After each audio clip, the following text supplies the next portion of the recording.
Episode 13, Neon at Night. Pretty cool. Tonight we're going to be talking about the 1991 serialized linear live action commercials that tell the story across 6 separate commercials of how G.I. Joe and Cobra battled to get control over the Plasmatox toxin. So I've got my co-host as always, my good buddy Nick, but who better to discuss the Plasmatox live action commercials with us than CARSON Mataxis himself. So joining us once again from 3DJOES.com. Well, first of all, here's Nick. What's up, everybody?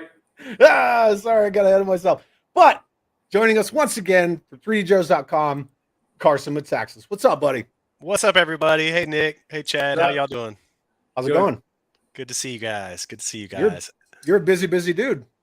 Yeah, especially today. I'm doing accounting. Tons of fun. It's like I've almost put it off to April. I'm like, all right, dudes, just stop. Last year was complex, man, with Operation Recall, the Art of G.I. Joe book series, my locomotion video and animation business.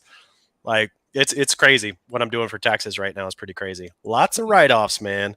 A dollar written off is 42 cents earned. So look at I take it very, very serious. You know, I have to say, I can kind of understand where you're coming from. When I was a professional musician, between my times in the Army, I did not know you did that. That's awesome. Yeah, there was a stint for. We will. There was a stint for many years where all I did was play music professionally, and I could write everything off. You know, I could write off my tattoos because it's image. Oh wow. Okay, I guess that would be like clothing, suits for businessmen. Are tax write-offs. Yeah, because it's your image that sells records. Yeah. Interesting. So I could do all that stuff. So I know I don't have any. At. I know. My mother had 3 rules growing up: no tattoos, no piercings, and no motorcycles. So when mom is gone, I'm gonna get a Triumph Bonneville and an Arashikage tattoo, and I have no desire to get piercings. So, you know, my mother, when she saw this, she cried. Aww. She straight cried. She was sad. You were her beautiful blank canvas, and every time you put something on it, she's like, "But you were perfect." Yeah, I was her baby, and then I went and got this. But you know, in my duty uniform, you can't see it. So when I'm in my OCPs, like I look totally different. Right. So, yeah. And then somebody sees me in PTs, and they're like, "Who's that hoodlum?" Yeah. So. But yeah, anyway, you can definitely write off like stuff like this, man. Operation Recall merch, man. That's marketing, you know? Yeah, it is. So, it's all marketing. Yeah, I write off everything. It all falls under the same thing. Very cool. What's going on, Nick? Not much. Same thing. Same. Nick's just over there in the corner, like. Channel. I like that Nintendo 64 shirt, man. That's a sweet spot for me. What you also can't see are my Pac-Man socks. So nice. I'm rocking Brian's shirt tonight. I see that. Yeah. All right, all-time best Nintendo 64 game, Nick, and go. GoldenEye. I would say Mario Kart, but GoldenEye was amazing. If I just think of how many more hours did I put in, Mario Kart would edge it by the hours played. Yeah, possibly. I would probably have the reverse of that, where it was me and 3 buddies at a time, right?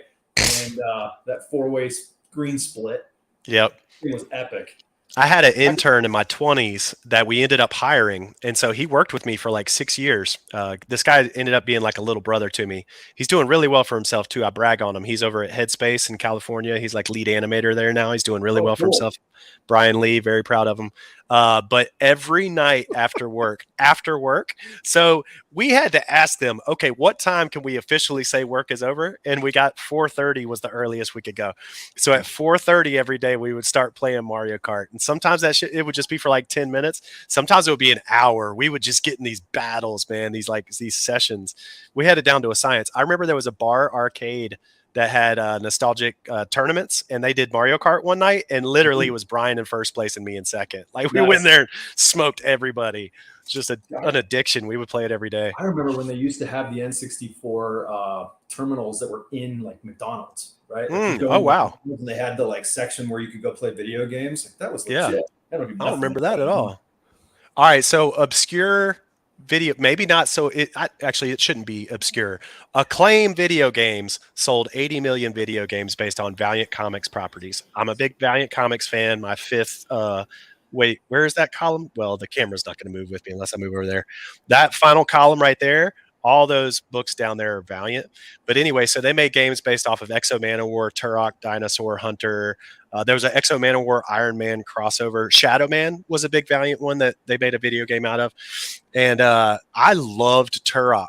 I actually loved it more than GoldenEye because the navigation was different on it. The joystick was your head.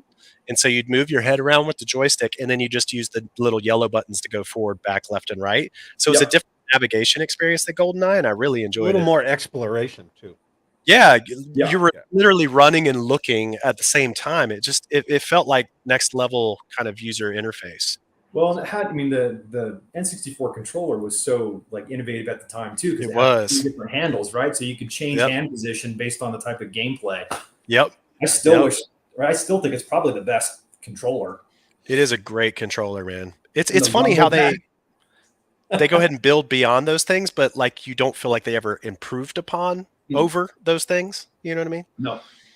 So welcome to Talking Nintendo 64 Video Games. Hey, this is 90s stuff. This is 90s, man. We're in the right decade.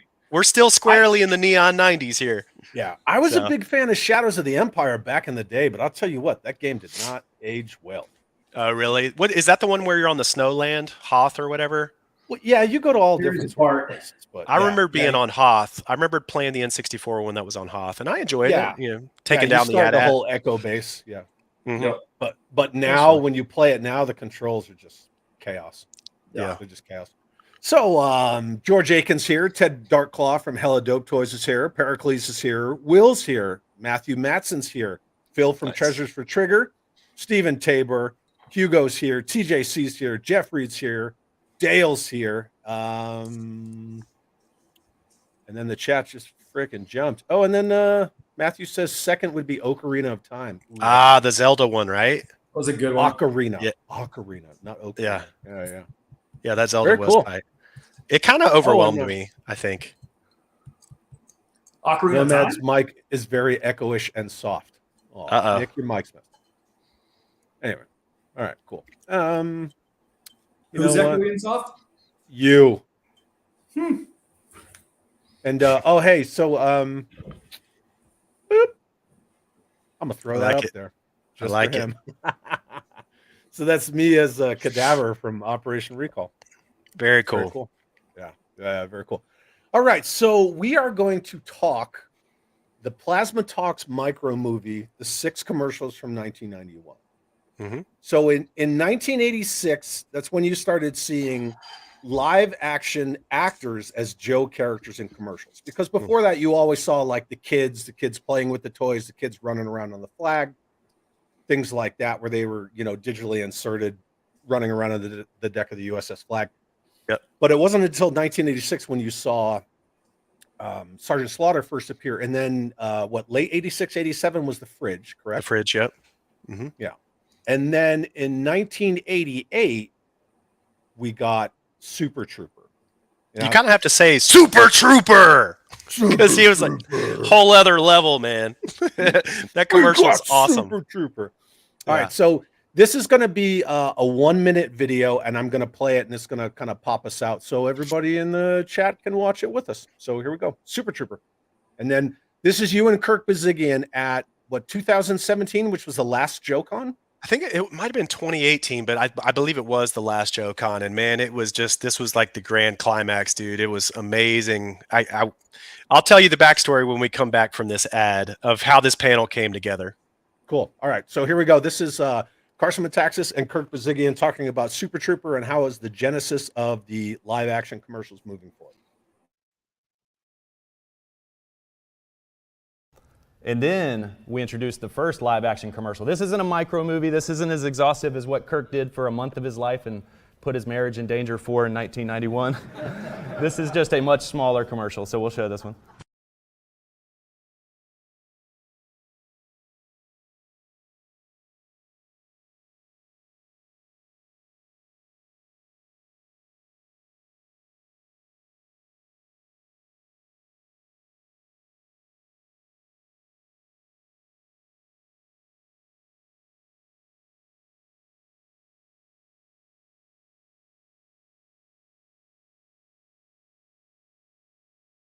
So Kirk, second question was, where did the decision to do live action storytelling to illustrate the product come from? Well, this commercial might have been the genesis of it.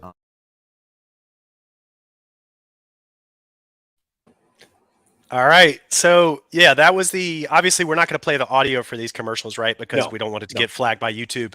Right. So Yeah, they'll those of you pull it that down. want to see the commercial, just Google Super Trooper commercial 3DJOES on YouTube and you'll see the best quality that I was able to find.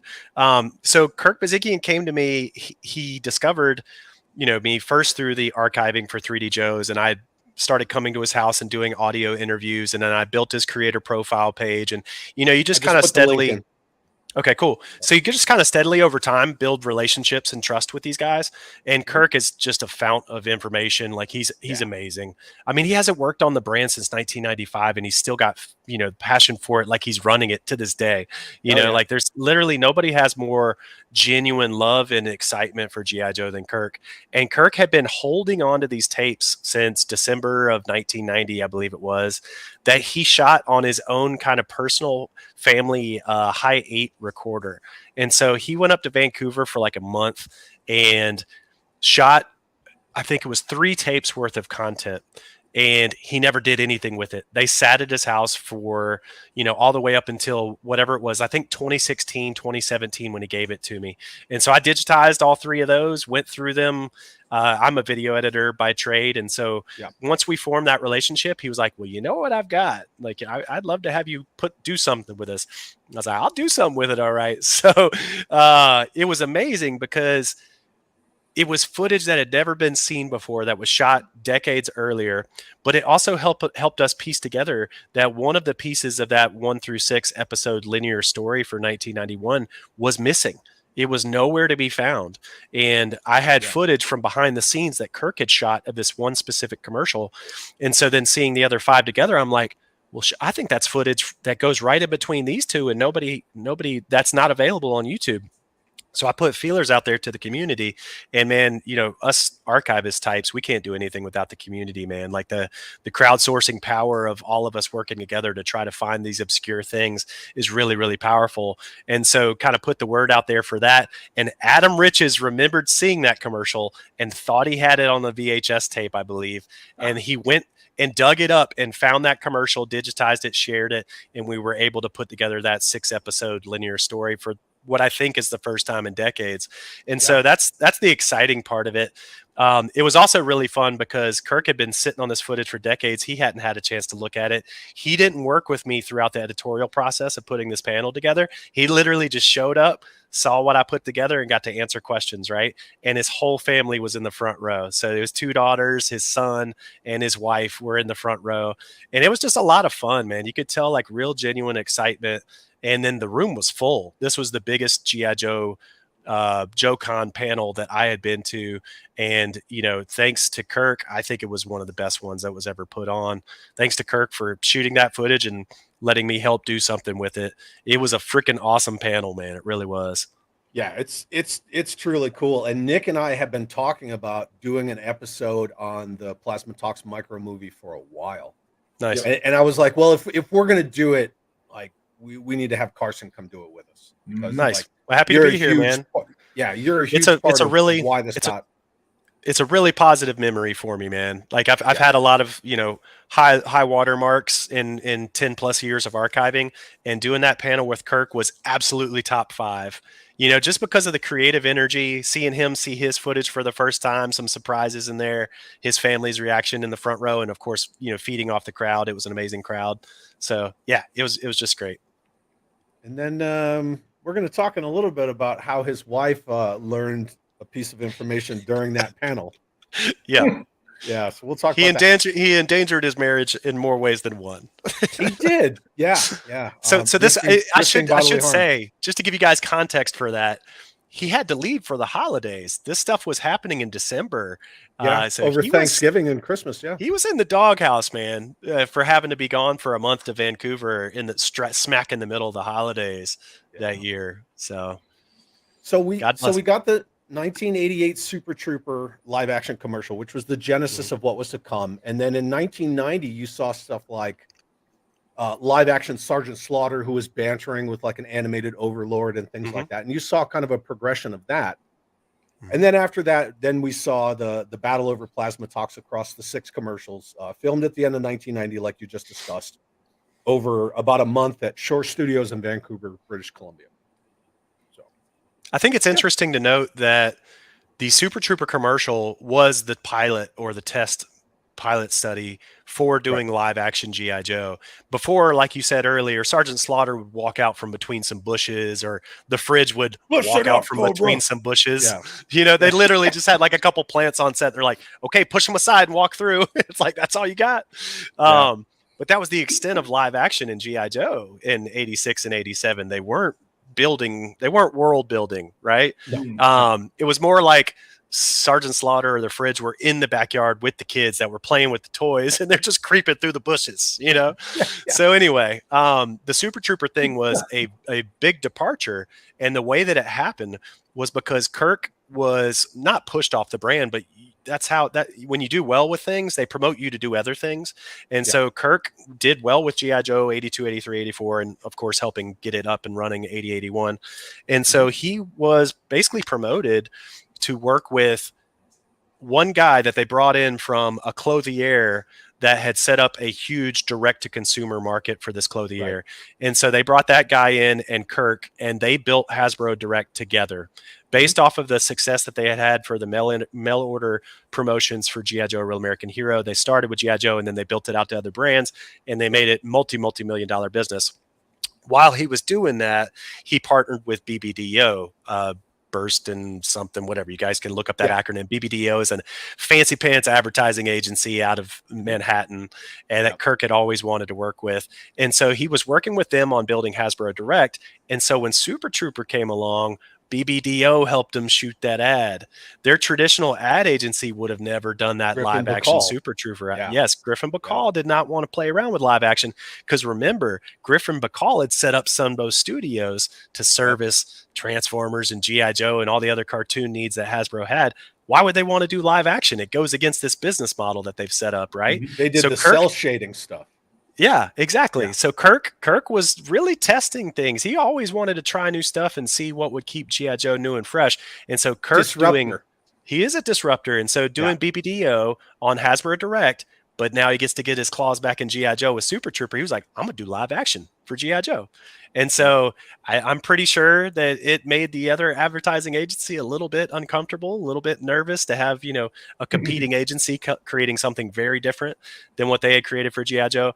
But that agency was able to say with the 1990, 1991, 1992 live action stuff, okay, we're going to do that, but we're going to handle it. So BBDO didn't do any of the stuff for 91, 92. Totally cool.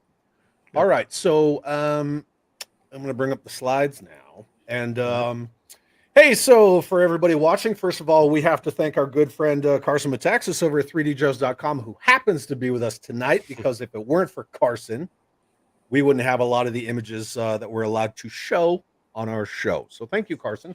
I love seeing where this stuff goes, man. All the content creators getting it in there. I encourage anybody that, you know, makes content like you guys, have at it, man. Share it. Just throw a logo on it, and like you always do, man. I'll never understand people that resist doing that. It's like so weird. That Swiper Diaper Island guy like started using some of my stuff, and I reached out to him. I was like, "Hey, what's up, buddy? I just noticed you're using a lot of my assets in your videos, and you're not giving any credit. Do you mind?" And he like fired back like I had insulted his mother or something. You know, just like wow. So I don't even talk to that guy. Yeah, that dude. I don't know what his beef is. Like he doesn't operate in the same circles as me at all, but you know, a lot of the YouTubers that I talk with and I'm friends with, like they've clashed with him, and I'm just like the guy's like he's not making friends. Yeah, I'm not a big, you know me, I don't generate much YouTube content. I wouldn't call myself a YouTube creator. But I'm friends with all of you guys that do it, and most everybody is just like so respectful and gracious for the archiving work that I do, and that the friends that help me do. Most everybody's like really gracious and appreciative and happy to share a logo. This guy was like, I don't know, man. He was really pissed that I even asked him to do it. It's fascinating. Gosh. Yeah. Well, you know, I'm gonna get my kid out here to co-host to get me some views. Hey, that'll get you some clicks, man. Ooh. Hey, the ma'am gets me views. That's for sure. She definitely does. Hey, she shows up in costume too. Yeah, there is that. Mm-hmm. Yeah. I put an 8-second video of her at Albuquerque Comic Con where she just turns around and it was like boom, 2,500 views. Armored boobs. Everybody. It's a little goes demoralizing, goobers. isn't it? Yeah. Whatever. Just think how well you'd do if you had armored boobs on, Chad. Oh, I would be killing it. All right, so now we're going to get into the actual commercials, and this is 3.5 minutes, but this will be on screen while we're here, and so we can kind of talk over them. And there were ninjas in that Super Trooper commercial. Yeah, several. Yeah, there were some. All right, here we go. So this is a Plasmatox micro movie, and here's the first one. So Paralyzer versus Badger. G.I. Joe. Right. So, and then this is all the stuff that's in our intro and outro. And then there's Chris Latta doing the voiceover. Yeah. So the actor that recorded on set was obviously not Chris Latta. So it was interesting to see that footage with a different actor's voice on it. But yeah, the clarity of these is really nice because they came off of masters that Kirk gave me. So you can tell where we got good source material. Yeah, for sure. It looked like Duke. Here's the commercial. Ended up falling about every at the end of every one. So yeah, this is the one that was missing with major altitude. And then they got sued by the FTC for $25,000 for this commercial. Yeah, they used fishing hooks, they used fishing poles and fishing wire to show the battle copters working in a way that they didn't really work. And that's definitely a no-no with the FTC. They're not, you can't show toys doing things they don't actually naturally do. So they lost that. They lost that lawsuit. It was at 25. I think it might've been 125. I felt like it was higher. The notes I have from Kirk says 25,000. Okay. All right. Yeah. And you can find it online too. Yeah. And that they had the prototype Duke in the battlecopter that was the repainted recoil. Yeah, that's right. That's right. Yeah. So the Plasmatox prop that they used here, that was the 3 3/4 scale. I was shocked that they didn't sell that for a couple more years. Right. It did kind of finally come back out with the Toxo Lab, and you could finally have your Plasmatox. But that was 2 years later, wasn't it? Yep. Yeah. And so now we're getting into the whole, now I can pollute the entire world, right? This set was incredible. And then here we'll see, right after this, you'll see how the Eco Warriors and the septic tank kind of come into play, which is how they tied that narrative together in the story. I love how Duke gets out and just kicks the vehicle like he's frustrated with it. Get out of here. But he's also showing the playability of the he's showing the play armor. feature of the panel falling off. Yeah. But think about what is Duke doing there? Like his tank got shot, and so he got out and he just kicked it. The panel fell off. Yeah. And then here we see. Yeah. So the septic tank ended the last commercial, and then here commercial 5. Yeah. Yeah. And then again, this was Steve DeGuano and Kirk's answer to Captain Planet. Of course. Yeah. And then, to pollute the environment, Cobra brings in the septic tank. And those are all time-lapse video where they show the actual paint changing because it takes longer than that. Yeah. But yeah, these sets were cool, man. And then at the end of this commercial, you won't hear it because this isn't a slideshow and it won't play the audio, but the very end of it, I know you're aware of this, Carson. They don't have Chris Latta's voiceover dubbed over that guy when he pops up out of the debris. I added that. So that didn't actually go to broadcast. That was footage from Kirk Bazigian's Handycam High 8, where the guy came back, Cobra Commander comes back and says, "I'll get you, G.I. Joe," or "It's not the end, G.I. Joe," or whatever he says. And it's so that's the actor, and that's Kirk shooting it. G.I. Joe. Yeah, so that wasn't from the commercial, because you can tell also from the set there's little grip clamps and stuff like that. So that was a behind the scenes shot from Kirk Bazigian's High 8 camera that never made it into the actual edit. That's awesome. So yeah, very cool. I'm gonna pop this off now. Awesome. And hey Carson, look who's here. Yo, Jay, what's up, brother? How you doing, man? What's up, dude? Yeah, Jay's here. He's actually having a sunny day today, so that's cool. Nice. And then Will says, "Yeah, I remember the battle copters had a motor and a battery inside. They have the grip and rip.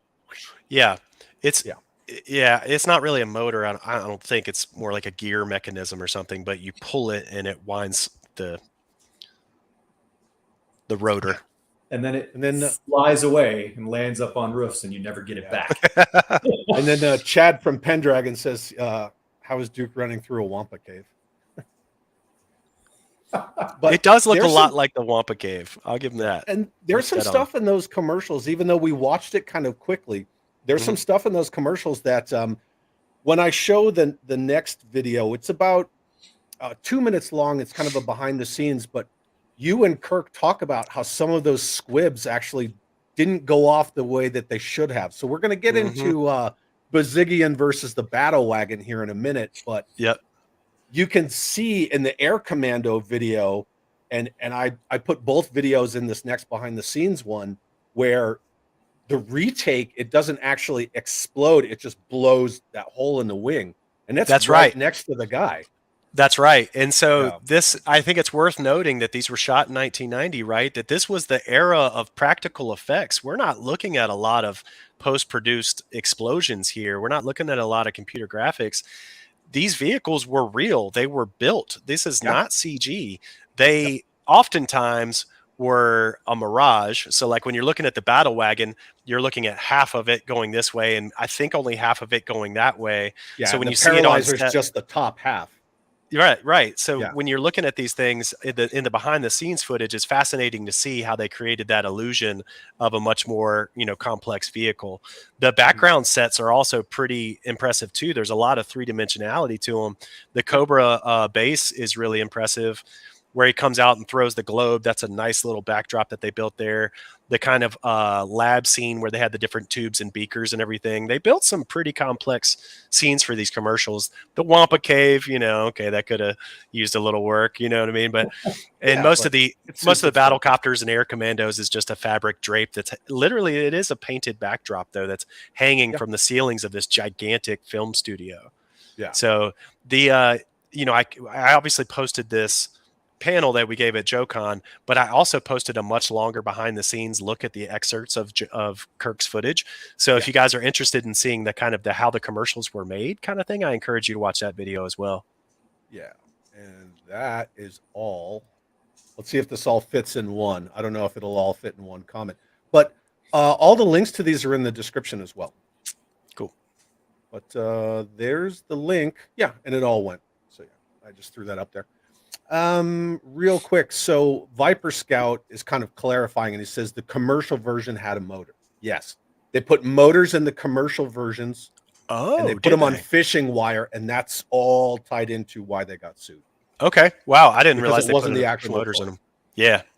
Yeah. They definitely got in trouble. False advertising. Yeah. And then Viper Scout says, in the first commercial, they had Cobra Commander throwing the globe that mirrored him throwing a globe in the Serpentor commercial. Let's see that. That's a good tie. I like that. Yeah. It makes it feel familiar because it's a new medium, right? We're all used to seeing the animated commercials, so it makes sense to, when you're doing live action, do some familiar tropes. Yeah. What's up, Zero? Glad you're here. Yeah, very cool. And George Aiken says it looks like they used the same film crew who did Power Rangers. I'd be curious to see. Yeah, that'd be cool. All right, right on. So cool. All right, so now we're going to take a look at the behind the scenes video. It's about 2 minutes, and again, it's just going to play, and it'll kick us off the screen. Cool. So yeah, here we go. And then there's audio with this, so you guys, everybody watching at home, can see some really cool stuff of how they actually filmed those micro movie commercials. Action! Get me the Plasmatox, and Cobra will rule the world! Johnny keeps saying we're filming a feature movie here, and I said, you're absolutely right. Not so fast, snake breath! And action! Eat a lip, shoot! Action!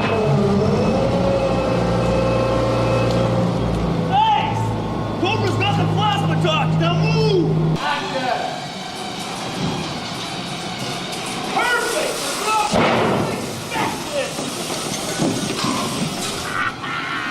Tell me when you have speed on the rotors. We got speed. Camera. Ready, and action! Action! Cut! Action!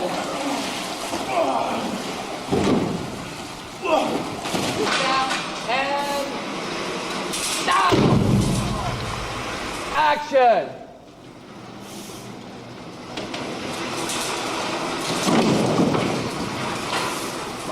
One of the things I wanted to talk about was how dangerous the shoot was. On the last explosion with Night Vulture, I believe that's Night Vulture's Air Commando glider, the last explosion didn't blow up, it actually blew the wing apart. So you can see holes in the top right corner up there, and that was the last take and they were done. And I'll tell you, the director sounded nervous. He was like, cut.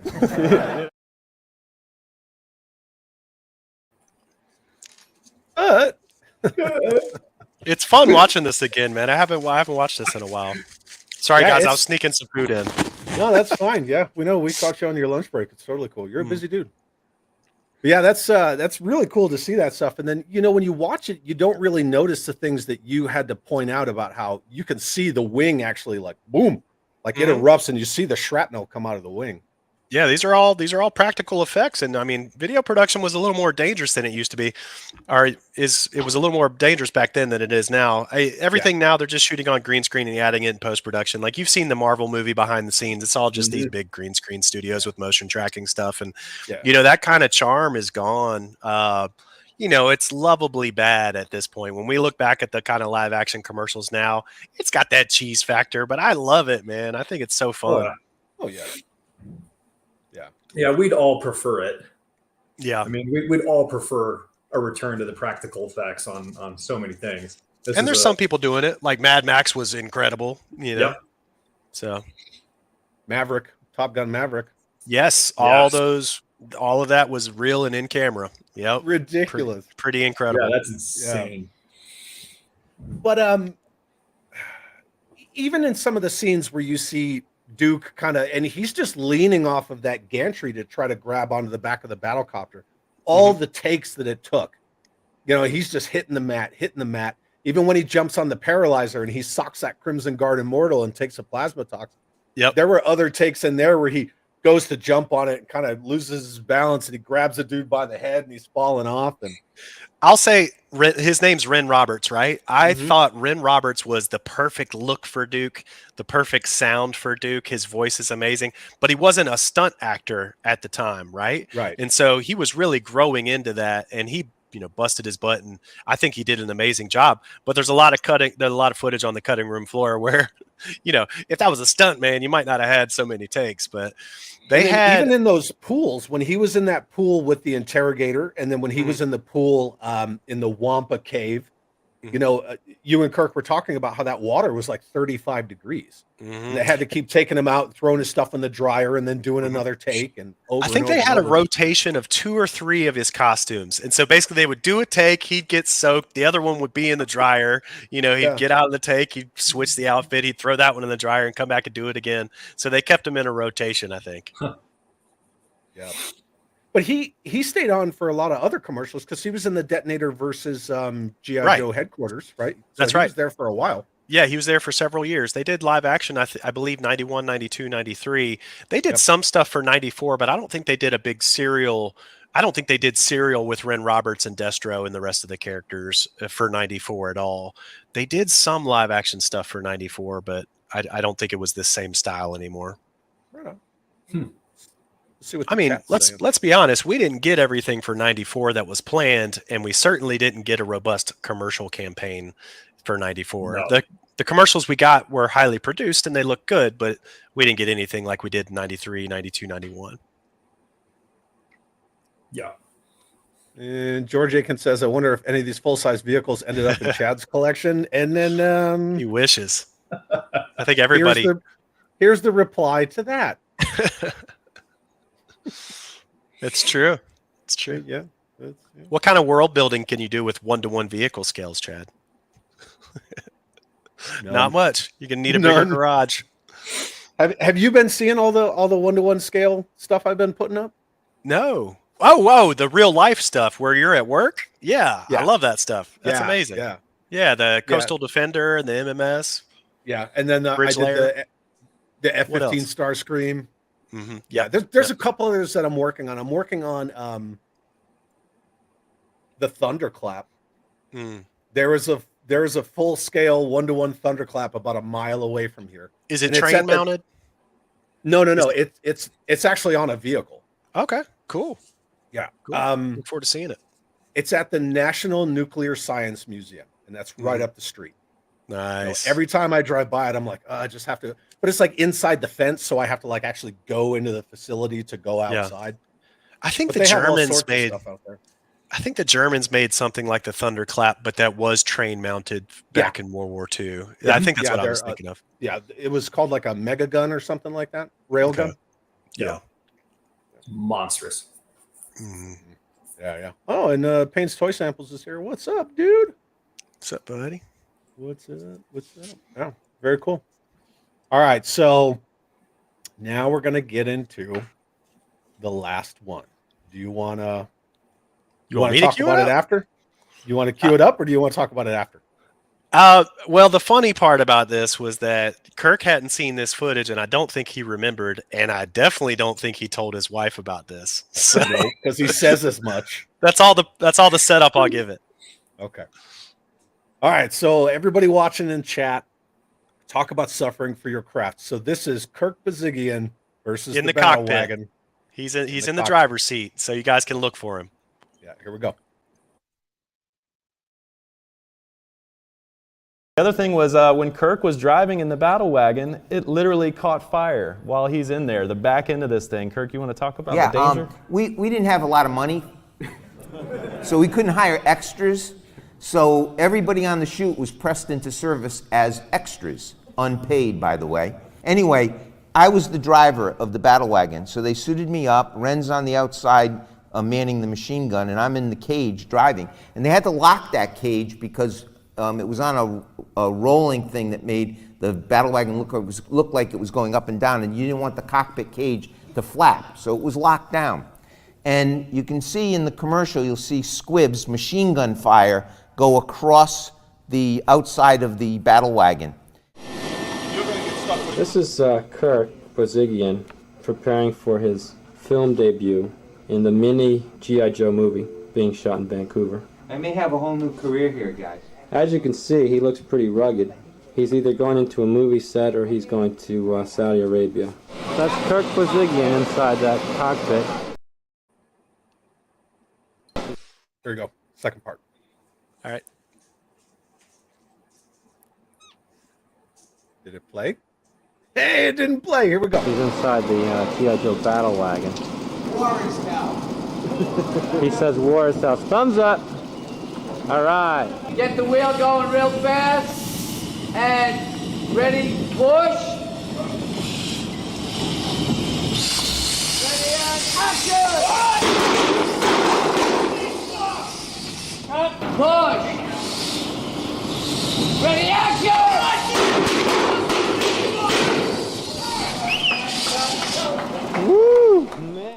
We did this about 3 times, and on the third take, the explosions went off. And now that's made out of plywood.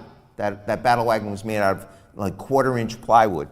On the last take, I hear John Sterner yell, "It's on fire! Get him out!" And I'm looking around going, what is he talking about? And sure enough, the back half of the battle wagon was burning on fire. Okay? Now, my wife in the audience, she's got a shocked look on her face. She never knew that story. So.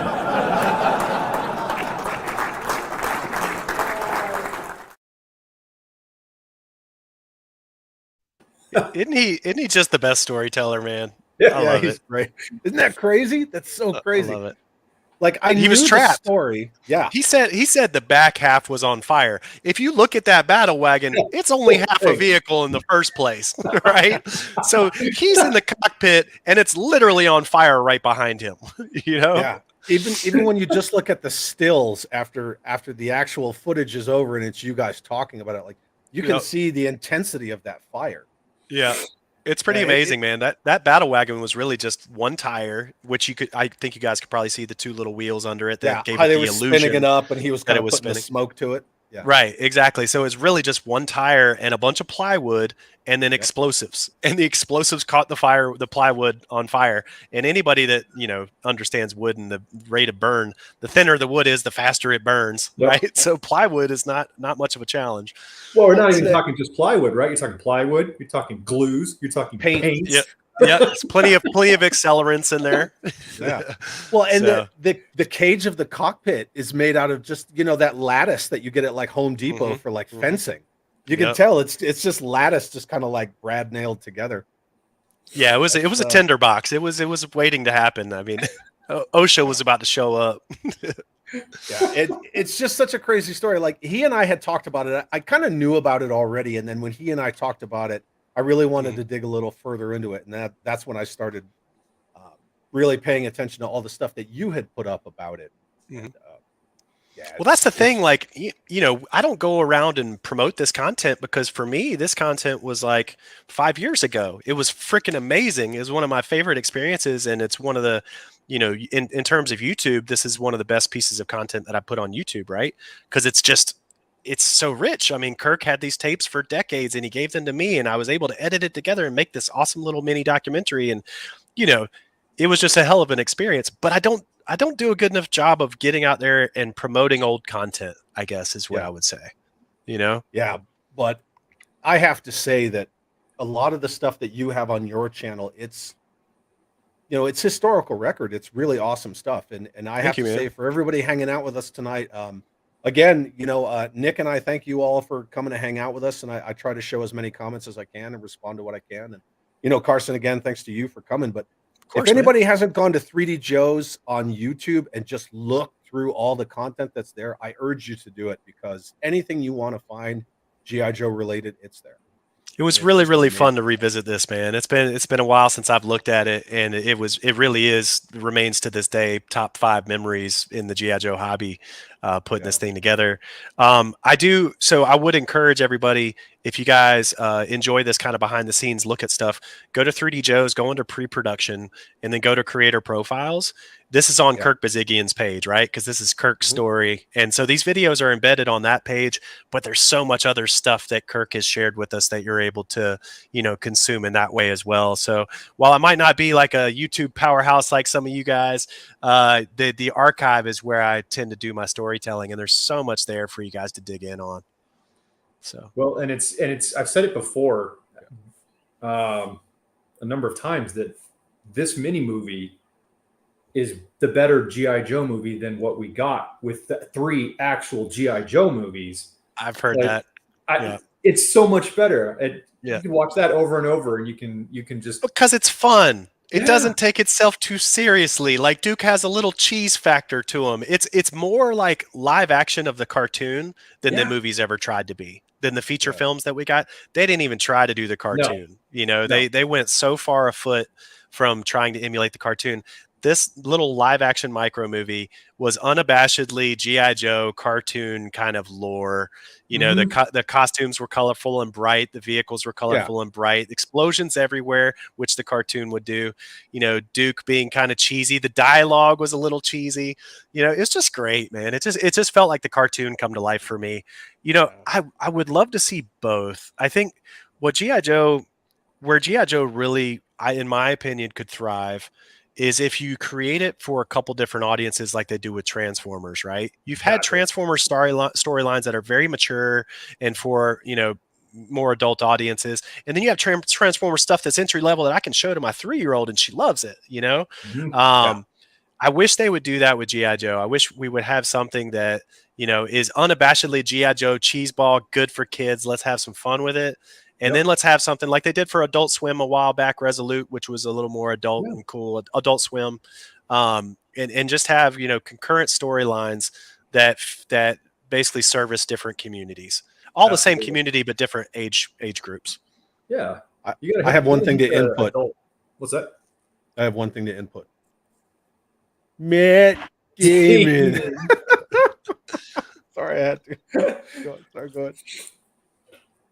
But no, if they would just do what you said there, right? Target the different age groups, bring something that's age appropriate for kids to pull new fans into the line, right? Because today's kids are tomorrow's collectors, right? So pull those guys in, but then give us something that's, you know, straight out of the, you know, 80s action, early 90s action movie oriented, right? Where, you know, maybe it does have a little bit of cheeseball factor to it, but, you know, hey, don't be afraid of an R rating. Throw it out there, hit it, get some good talent in there, get a good story, and have fun with it. Yep. And you've cemented all sides of it. I wish that they would figure that out. Yeah. You know, I didn't mind Retaliation as much as Rise of Cobra, but Snake Eyes, I'm just not sure who they were aiming at with that. No, I don't know if they know who they were aiming at. Not even a little. Yeah. It's just, I don't know. It's mind boggling. I don't want to trash talk anyone too much, but I took people to see Snake Eyes that had no clue about G.I. Joe and the storyline, had no expectations, and they actually enjoyed it. So I don't think it's a complete stinker of a film.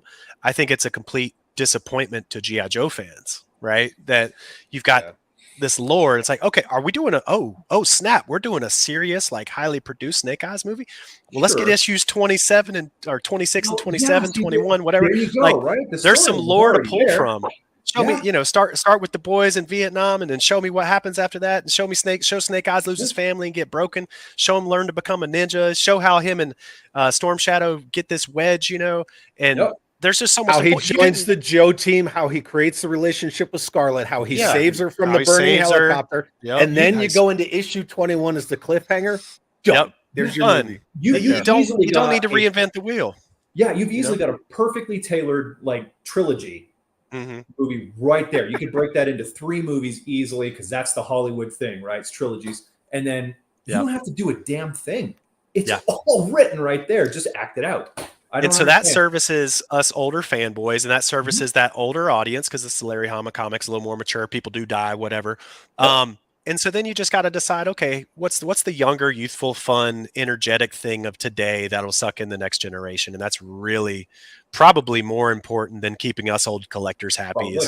Well, because everybody in their LERP team died. Well, later on in the comics, you find out that one of them didn't actually die. But like in the scope of that story in issue 26, 27, everyone in the LERP team died except for Tommy, Stalker, and Snake Eyes, right? So that's what helped build that bond. And the stories are just so great. I don't get it. I just don't get it. And if you think about movies that have great cliffhangers where the sequels get so much buzz. So if you look at Batman Begins into the Dark Knight, right? Batman Begins ends with the card.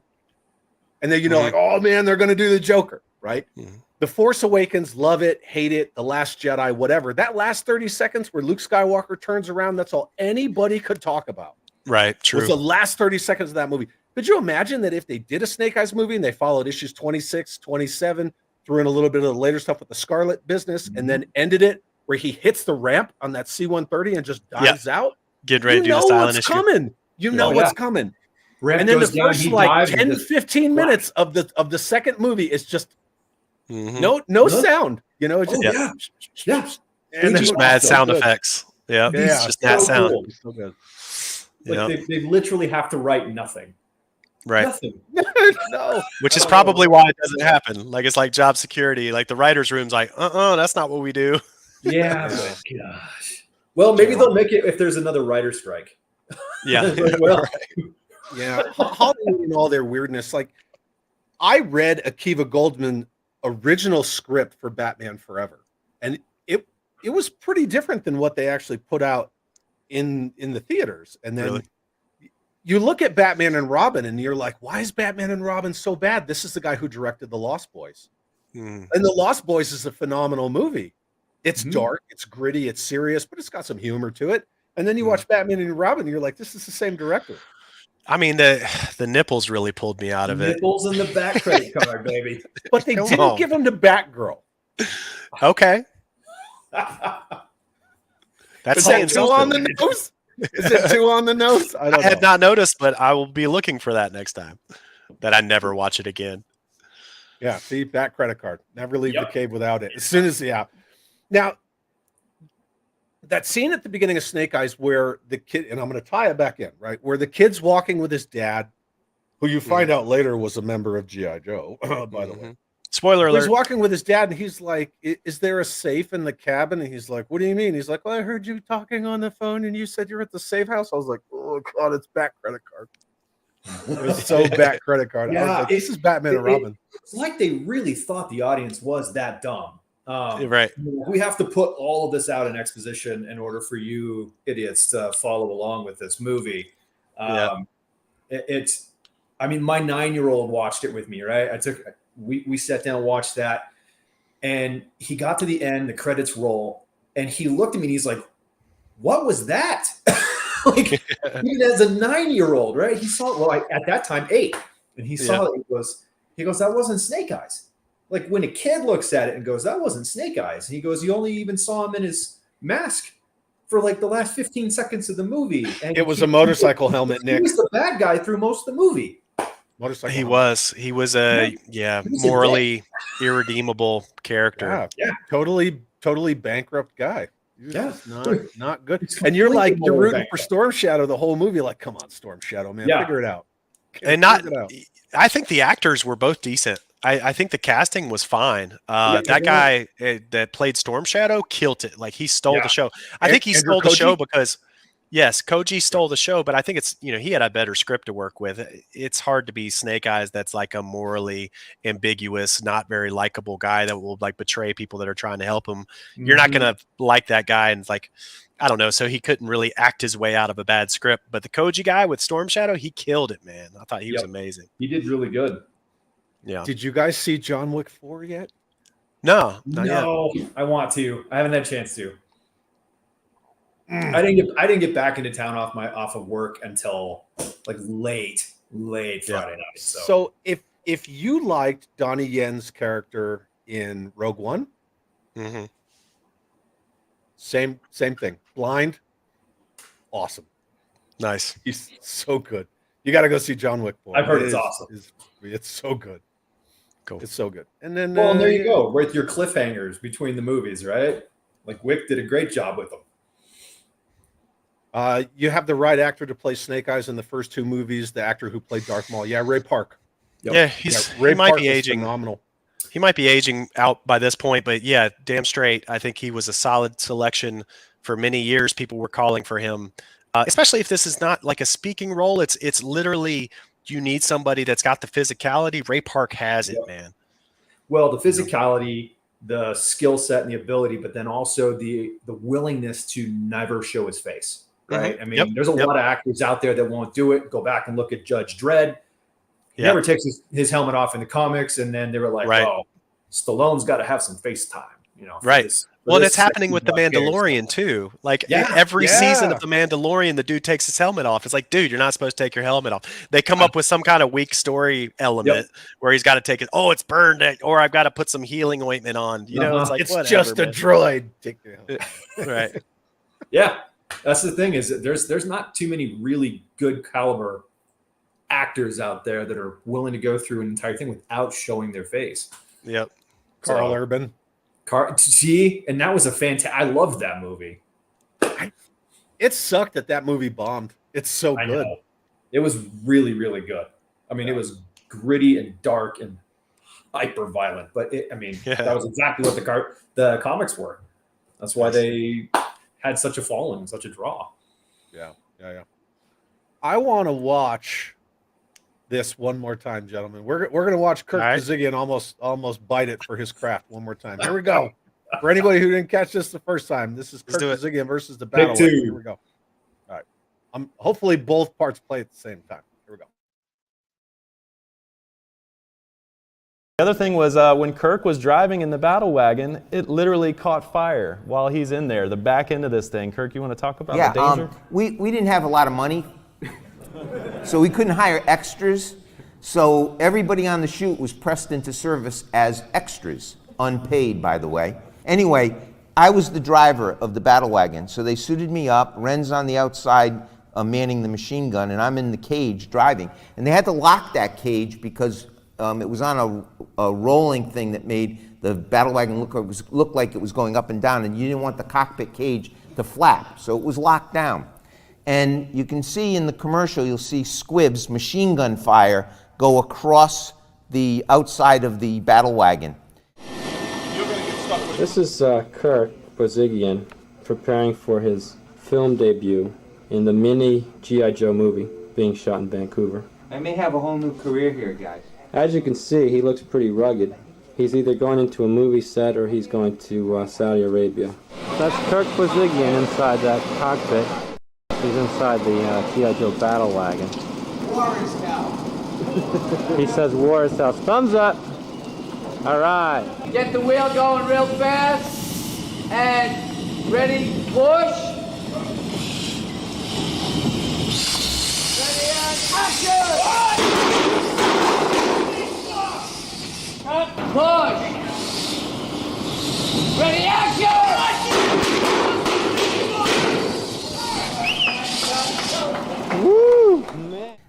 We did this about 3 times, and on the 3rd take, the explosions went off. Now that's made out of plywood.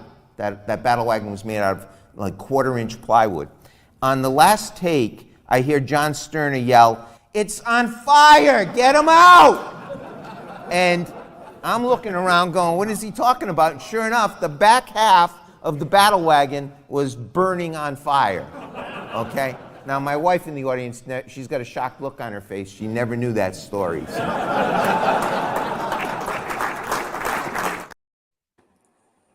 It's just just absurd. engulfed in flame. And you see him, it's just like his face is kind of sticking out of that one little hole in that lattice work, and you're like, oh man, get ready for it. Yeah. It's insane to watch that. And then even when you see the stills, you see, what was his name? Ren something? Mhm. Ren Roberts, yeah. And you see where he's firing the machine guns, you see that squib just like, boof, there's just like that burst of flame in his face. Yep, it's going over him, man. I hope they had some flame retardant spray on those uniforms. That is absurd, yeah. And speaking of uniforms, did Kirk wear one of Ren Roberts' uniforms then? It looked like the same chocolate chip, camo, desert camo. Real similar. Yeah, he's wearing a DBDU uniform, which is a desert battle dress uniform. Okay, yep. Yeah, same pattern. Yeah, I remember he auctioned that off a while back, man. That would have been an awesome prop to have in your house. Just put it on a full-size mannequin. That would have been cool. That's real cool. Yeah, I didn't have the money I for got a it. set of mine around somewhere. But Nice. We'll throw those on a mannequin. Add a There you G.I. go. Joe patch. Yeah. 1991 all over again. pretty soon, I'm going to take my Class A's, my dress uniform, and I'm going to mount it in a shadow box, and it's going to be retired. Nice. So, yeah. I've thought about, so y'all know I put together a Lieutenant Falcon outfit with a lot of it was elements of my dad's actual attire. It's in the from when he was in school. thumbnail. Right, right. Yeah. So I love what Diana did with her Duke cosplay, where she set it up on a mannequin. But I think that's something she can get away with. I just don't think I can get away with a full-size mannequin Lieutenant Falcon in my office. Like I've had the idea, and then I'm like, nah, I'm not going to do that. That's taken my obsession maybe half a step too far. I have some mannequin heads on the top shelf with all my helmets and my Hold up. Yeah, There let we me go. see. There they are. Yep. Oh, There they go. Those are all Pit Viper. Yeah, all from They Lane. are all Viper, man. I was so sad when that guy retired. And the guy who took over his business, God bless him, he bit off a lot, and he expanded the space, and they moved into a new location, and he's trying to put orders out. But Len had a pretty decent turnaround because his stuff was really high quality, and his health and all that stuff. But I put in an order for a version 1 Cobra Commander battle helmet 2 years ago. Oh no. Len would take 3 to 6 months, maybe. Yeah. You know what I mean? Last thing I got from Len was my wife's Baroness bracers. That was the last thing I got from Len, but I had put in the order for the Cobra Commander helmet just as he was selling it. And so now, just patiently waiting. And you know how it is with Pit Viper, you get an order number, and then every so often they'll put out an update that says, we're filling orders, whatever through whatever right now. And then you just wait. Whoa, man. I'm still waiting. So I didn't realize anybody had bought them out. Do they have an online presence anywhere? Where can I look at what they're doing? It's still under Pit Viper. Okay. Same Facebook page, or how do you communicate same, with them? Same Facebook page. Okay. I can can send you the link to the actual dude that it is. Okay. So I'll send you his information. Okay. Yeah, please do. Yeah, but I got a bunch of mannequin heads up here with like my officer helmet, a Red Shadows helmet, and my Cobra Commander hood. Mhm. Every once Yeah, in a see, while, like I'm looking at chuck the that on. Pit Viper Studios, which is PVS public page, private members club, 5,000 followers, and it says that it'll be retired or it was retired December 1st, 2022. So yeah, shoot me a link to what you're looking at. Yeah, I'll definitely shoot it to you. Very cool. Okay. So I need to throw my slides back up. I took them down. Oops. Where's your cue cards, man? I have my notes. I'm just trying to get together. the thing. I'm trying to get to my slides. Ron leaves I don't know. everything on the teleprompter. I love how Kirk What did uses you say? Good night, San Diego. I love how Kirk uses military jargon in all of his storytelling, though. Did you guys notice how he was pressed into service kind of thing? Mm-hmm. Yeah. Yeah, he's brilliant with that, man. He's such an inspirational marketer. Yeah. He just always Yeah. stays on character. Like he knows what he's talking about, and he's going to speak that language to that audience. It's Yeah. awesome. Yeah. Well, it doesn't he's seem like very it's cool. really like a character for him. It's him. Yeah, He's just being authentic. right. Oh, look, we got a couple of late shower uppers. So we got World Made of Cardboard, and To his credit, I think he could do that with like My Little Pony if he had to. Like he would learn the language of My Little Pony and he would speak that fluently, you know? So, sorry. the mam's here. Cobra Commander. Yeah. Oh, What's my up, wife. Cobra Commander? The How you mam doing? is here. Gaz is here. What's up, Gaz? Cool. Very Sweet. cool. Yep. Love All right, Calvin and cool. Hobbes. I'm glad to see my wife's in the house. That's cool. Well, Very she's cool. not doing the walkthrough tonight. Walk through of what? Did she walk Free. through behind your background? Oh yeah, she'll pop in. I don't even know if she's home right now. She wasn't All home right. earlier. All right. Yeah. And then So, Chad, I don't just do your show to see your wife pop up behind you. For the record, ma'am, if you're here, come in here. I'm trying to help your ratings. No, I'm just kidding. Commander, Anyway. if you're home, please come into the Joe room. Thank you. Hey, so are you guys all locked in on Joe Fest? Have you gotten your rooms yet? Yep. Everybody's I'm definitely. not gonna make it. You're not making it this year. Okay. No, one of these years I will. I almost tied this episode in with my whole Road to Joe Fest thing. I don't know if you were Mhm. tracking that. I had Ed Schumacher on, and then I had Bobby Mhm. Val on, and Nice. at the end of this episode, I'll drop who's going to be on the next show. But because I Okay. knew you were coming on tonight, and we were Mhm. going to talk the Plasmatox micro movie, and I'm like, yeah, but Carson's going to Joe Fest. And when I did the original thumbnail, I had it on there too. I was like, oh, it's too busy. Too busy. Yeah. I will definitely be there. Last year, I was kind of in charge of AV, so I was basically stuck in the AV room. Ed Yeah. gave me a booth, and I basically just combined it with the declassified booth. They're good Yeah. friends of mine, and they helped me a lot with 3DJOES. And so I think we'll probably have a similar situation this year where I'm there, but I'm most of the time helping out with AV. And so I'll be running a panel. And if you want to see me, odds are you're going to need to come to the AV area to see me. The whole time? I mean, that's how it went last year. I asked Ed. Last year you were hanging out Friday. We got to hang out on Friday. I was, but I don't think there was panels on Friday, right? Was that the thing? I think it was all day Saturday, all day Sunday. I was in that AV room. Yeah. So anyway, I think I'll definitely be doing a panel, and I'll probably whatever I bring to display, new sculpts from Operation Free Call, all the artwork that Ron and Mark have been putting together. It's probably going to live in the AV room with me as opposed to at the table. So we'll see. Talk about this the year. character they made. Oh, sorry. Here, I'll put that back up. Oh. He's talking about how they Law and Order. Yeah, How he was law. he was his indeed. His head wasn't just law though. Who else was he? Wasn't he Super Trooper? No. Yeah, Wasn't that's Super the same- Trooper one of the Battle Force 2000 guys? No, that's Kirk's head. No. For Super Yeah. Trooper, I don't think so, man. We're gonna solve this. Let's solve it. I swore that was Law's head on Super Trooper. No, he's more chunky looking. He's got some big jaws, you know? Jowls. I got my he's got some Sonic healthy Fighter Law jowls. right over there, but I'm not Super gonna go Trooper's for it. head was originally used to create Knockdown, 1987 Mm. Battle Force 2000. His There you go. chest was Outback. Bill Oh, yeah. Merkline sculpted the chrome chest piece that went on top of Outback's chest. So for Super Trooper, they took Outback's chest and then they added Bill Merkline's vest on top of that.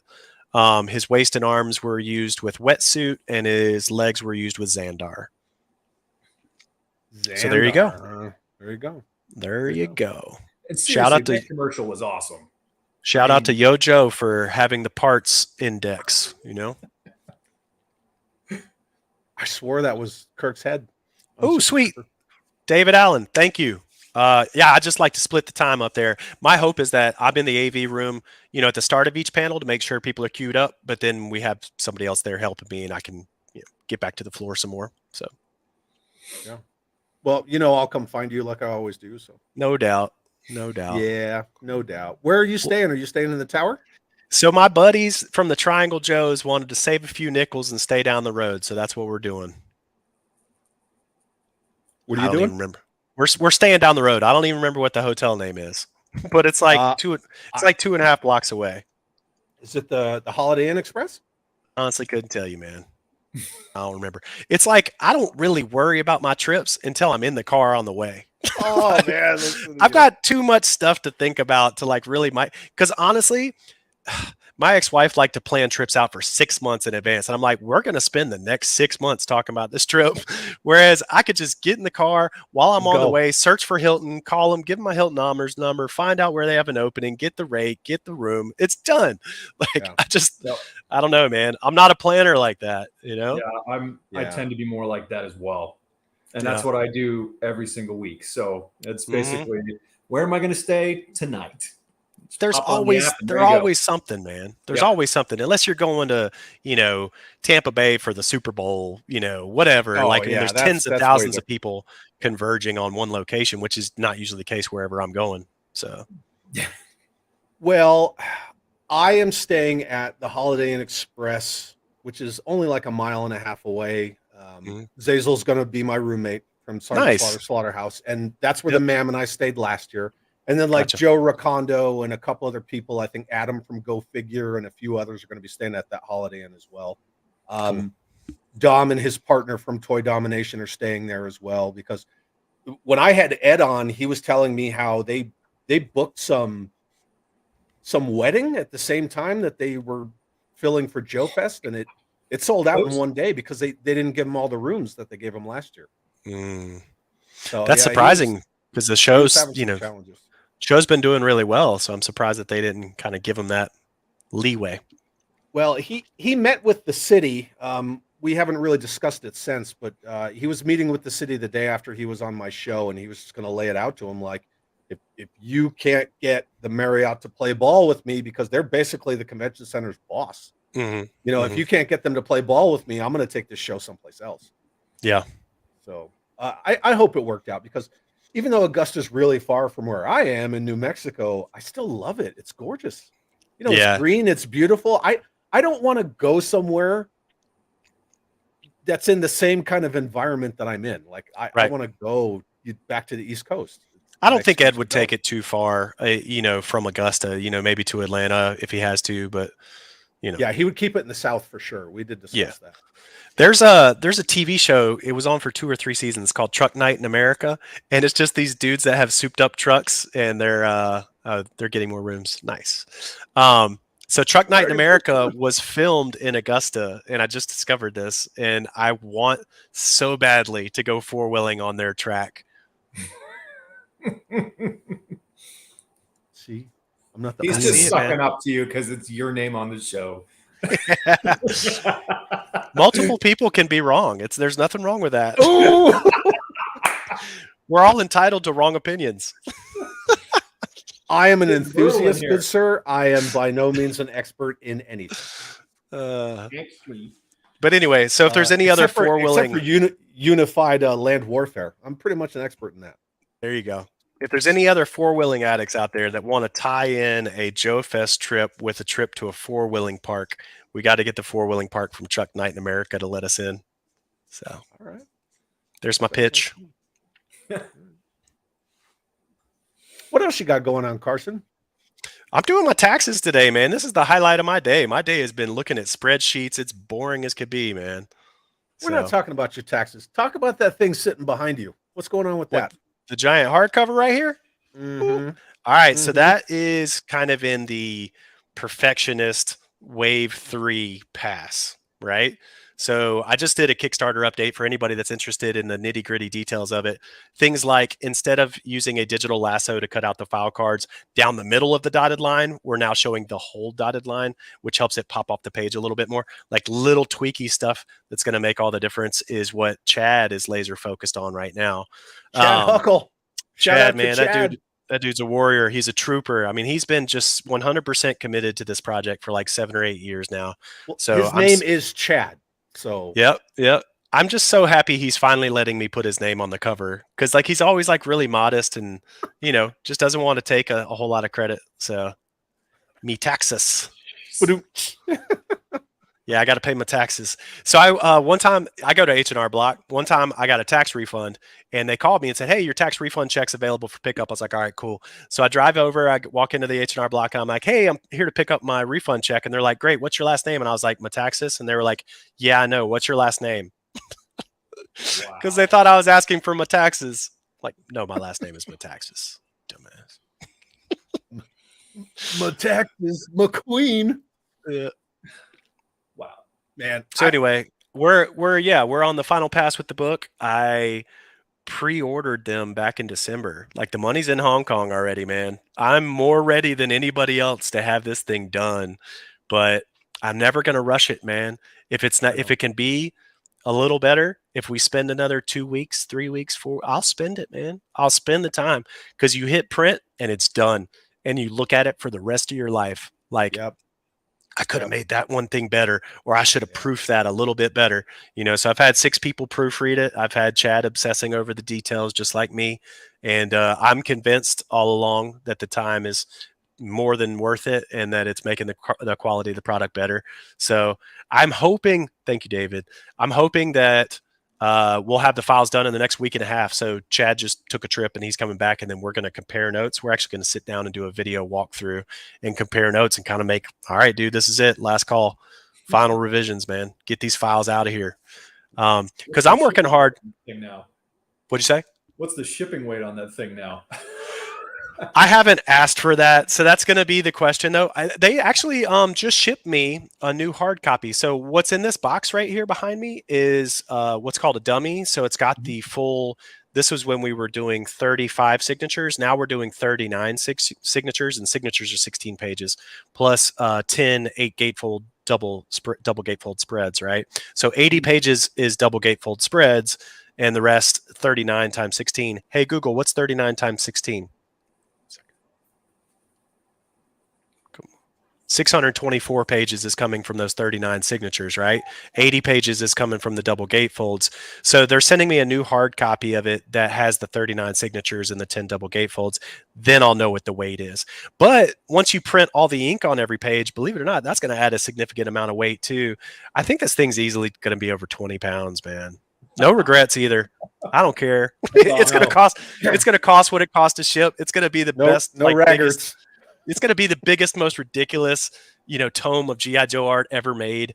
No publisher would have ever even come close to approaching this. When I pitched this to Hasbro, I pulled a bunch of different pop culture art books and showed the dimensionality, the width and the height and the page depth of all these kind of not competing books, but like, comparable books in different areas of pop culture artwork.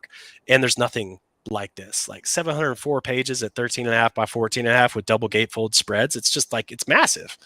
And in my opinion, nothing deserves it like G.I. Joe: A Real American Hero does.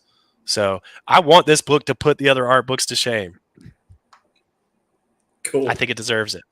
So I got to say, last year, when you and I were talking, you were like, "Oh yeah, here," and you picked it up and you were like, "Here, right. Hold this," and I was like, "Jesus, this thing is huge." And then I had my wife hold it, and it was like, So add another 4 signatures to that, and then add the weight of all the ink on all the pages, and that gives you an idea of what it's going to weigh. It's going to be well into the 20s.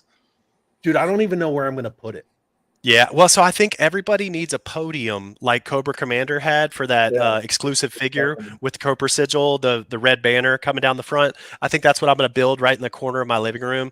So when people come in, you know, how, like some people put their Bible out, I'm going to put Yeah. out the Art of G.I. Joe on my podium, and I'm going to encourage people to spend some time at the podium.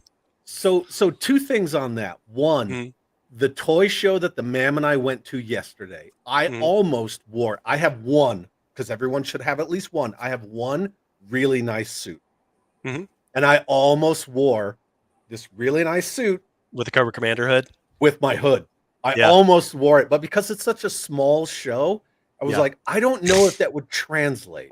Yeah, I think you So could I absolutely didn't get do away it. with it.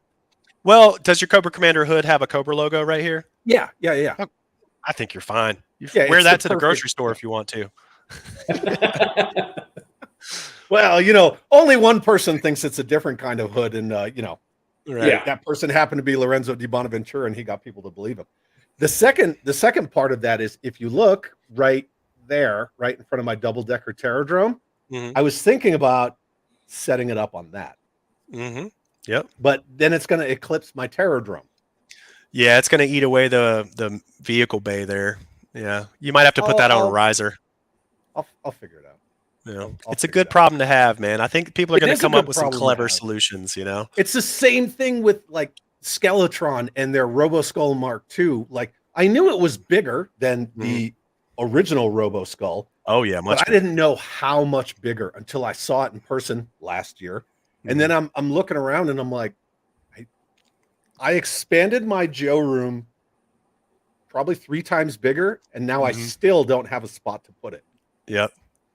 So I'm gonna have to work that out. And then yeah, David said just Podium stretch stretch pull that goal. podium. Oh, Yeah. You know, the only What's up, problem James is that from Ratface44. Sorry, go ahead. I bet we could come up with like a triple corrugated cardboard, because actually corrugated cardboard, if it's folded and cut and assembled in such a way, it can be incredibly strong. I bet we could come up with a template for corrugated cardboard, where everybody could make their own podium at home. Yeah, that's I awesome. bet you. So I was in design school at North Carolina State University, and one of the things we had to do was take a 2-foot space by a 1-foot space by like 6 inches. That was our total volume of cardboard that we were able to use. And from that, we were supposed to be able to make a stool that would hold up to 250 pounds, right?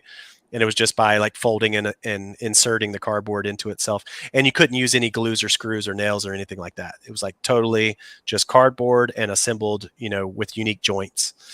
So anyway, Well, I'm then you see, like, brainstorming here. you see like those cardboard regatta races where they have to make boats out of cardboard and That's crazy. so on and so forth. Yeah, it's pretty cool. Here's a question for you, Carson. So kind of to switch gears. So we talked about the omnibus, and here's a question. The amazing thing is that he just started on cadavers. So Weird. Bill Merkline's working on cadavers. He just finished up the first figure Breacher and the dog Hellhound, and so he's just getting into cadavers. So cheers. I think they'll be happy to hear that. That's cool. How's Operation Recall coming along? It's going good. So I've got you know, like a heat track map for it, and let me see, product development tracking. I believe this is up to date. So for revised line art, I've got all but 3 of the figures, and for figure and accessory sculpt sheets, I've got about half. And then when we finish those up, we'll be getting into color studies and then presentation art. And so that will be, Mark and Ron will be off the hook after that. I just started sculpting with Bill Merkline, and we're actually bringing in another contractor that worked on Hasbro's sculptures back in the day, that came recommended from Bill back in the day, that is recommended by Bill once again. And so we're going to double up on the sculpting. So I think Bill needs about 3 weeks per figure. I can't show you yet, man. I will though. You know I will. I don't hold things to the chest too long. No, you don't. But I'm going up to see Bill next weekend. So hopefully we'll get it, you know, because we're going to do revision cycles. We do revision cycles on everything. And once I've got those revisions done, and I'll probably shoot the photography myself, then I'll share it out with everybody. But I don't want to share preliminary pics where things aren't perfect. And then, you know, people might take things too seriously. So anyway, we're going to double up on the sculpture though, because I want to give Bill Merkline 3 weeks per figure to do it. And if he did all 17 figures at 3 weeks, that would be a year. That's not, we don't have a year, right? Yeah. So we're kicking off with our second guy right now. We actually just mailed out the buck and the drawings to him. And so I'll make an announcement, but I probably won't announce him formally until I go out and visit him. And he's on the West Coast, and I think I'm going out to San Diego for Comic-Con. And then I'll drive up to see him and I'll film with him because, part of the thing about Operation Recall that's important to me is filming with these guys and documenting their process and showing how things were done back in the day, because it is a lost, dying and soon to be lost art form of hand sculpting. Most people are using ZBrush. All the stuff's digital these days. And that's why I thought it was so important to do Operation Recall using the old analog sculpting methods so that everything's got that little bit of humanity to it. No two pockets are the same. You know what I mean? Everything is unique and hand done and has that humanity it's not to it. duplicate, mirror, etc., etc. We're not copying from the left cheek and pasting it on the right cheek, Yeah. Did you use 2-ups? Yeah. Yeah, we're sculpting on 2 upscale bucks. Yep. And I've shown the previews of those, and we actually added some size variants, and we also added female. We added female variants. So we've got some very nice hourglass shaped bucks for Bill to sculpt on now. So that's a wild improvement over what they were doing back in the day. And the only reason we went that direction, because, there's purists that are like, no, just do it exactly like they did it back in the day. And then there's Bill Merkline and Ron Rudat and Mark Pennington and Kirk Bazigian. They're like, no, don't do it how we did it back in the day. The only reason we didn't have any buck variation was because engineering told us it was too hard. And it's like, well, I'm not telling you it's too hard. I'm telling you, if that's what you want to do, let's do it. I want these guys. Wind up with a Tommy Arashikage figure with Roadblock's torso. Right. It's yep. like, Exactly. like, Disproportionate. Big, dude? We've got a character run back. She's a Japanese kind of logistics lady. And then we've got another American of Mexican and Puerto Rican descent that is just this big muscular wrestler guy. You can't have those characters on the same buck, No.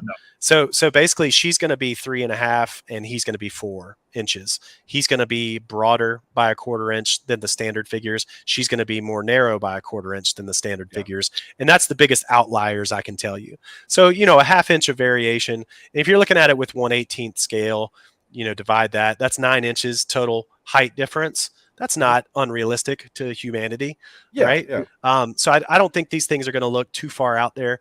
And for those purists that are worried, like, well, I just want 3.75, 3.75, 3.75. I think you'll change your mind. But 10 of the 18 figures are just going to be 3.75 standard buck, right? So we're doing this with a more limited number up front, but it was really important for us to try to do it. Yeah. So. And that's cool. And that's one of the things that I love about the modern Joe figures is you stand 25th anniversary General Hawk next to Sergeant Slaughter. Obviously Slaughter's going to be bigger. Massive size difference. That figure subscription service Big Lob, like he's massive. Obviously I'm super loyal to the 82 to 94 Real American Hero stuff, but I can look at the new toys and respect, the improvements. Another one, and this was important to Bill Merkline, is the human head. When you turn to the side, the human head kind of leans forward a little bit. The neck kind of tilts forward and the head tilts up. And that's how you get that Adam's apple for the pronounced Adam's apple for guys. Bill really wanted to sculpt that into Rottello's head sculpting. He was like, they never let me do this back in the day, but I really think it'd be look better. And I'm like, do it, Bill. And so when we had the head sculpt done and it kind of tilts forward and has this pronounced Adam's apple, I'm like, that looks awesome. So I'm not going to, slavishly make these guys do exactly what they did in the 80s. If there's things that for decades they've wanted to improve upon, let's do it. Let's improve upon it. Yeah. And then, of course, my friends at Call Sign Longbow had already built in the swivel wrist articulation point. So that's going to give us a lot of fun play features. So for like the underwater guy, he's going to have 2 different sets of hands, one set of hands that can hold his gun and one sets of hands that are webbed and clawed, that they can use for swimming and for attack. And it's like back in the day, they never would do that. So like when you got a Hydro Viper, you got one hand that was like this, and then you got the other hand that was like this. So we're able to do some things that you could tell back in the day they wanted to do it. They just weren't given the green light to play with the engineering as much. And you replaced the O-ring too, right? Yeah, I'm working on a replace. I've got absolutely. I've got a working prototype. I started a patent and I started a trademark application for that bad boy. Because look, man, I don't know if Operation Recall is going to make money. Who knows? You just don't know. But I do know there's hundreds of millions of O-ring action figures out there with 5 to 10 year rubber O-rings that are just going to keep on snapping. And so if I can make a polyethylene or polypropylene replacement for not only the O-ring, but the T-hook, the metal T-hook that also breaks, that's harder to replace, a one and done polyethylene or polypropylene replacement part, you crack that figure open one more time, put his part in there, and you're not going to have to open it again. That's a compelling value proposition in my mind. So, yeah, you it's were on working. Someone's show talking about that. Yeah, I don't it's. remember I think it was What's on Joe Mind. I think I broke that I think out. that's what it was. Yeah, Yeah, you because were I talking had to Mark. Buzzer handy. Like I had literally revised it that day. That was like Yeah, and version you just 3 or held 4. it up.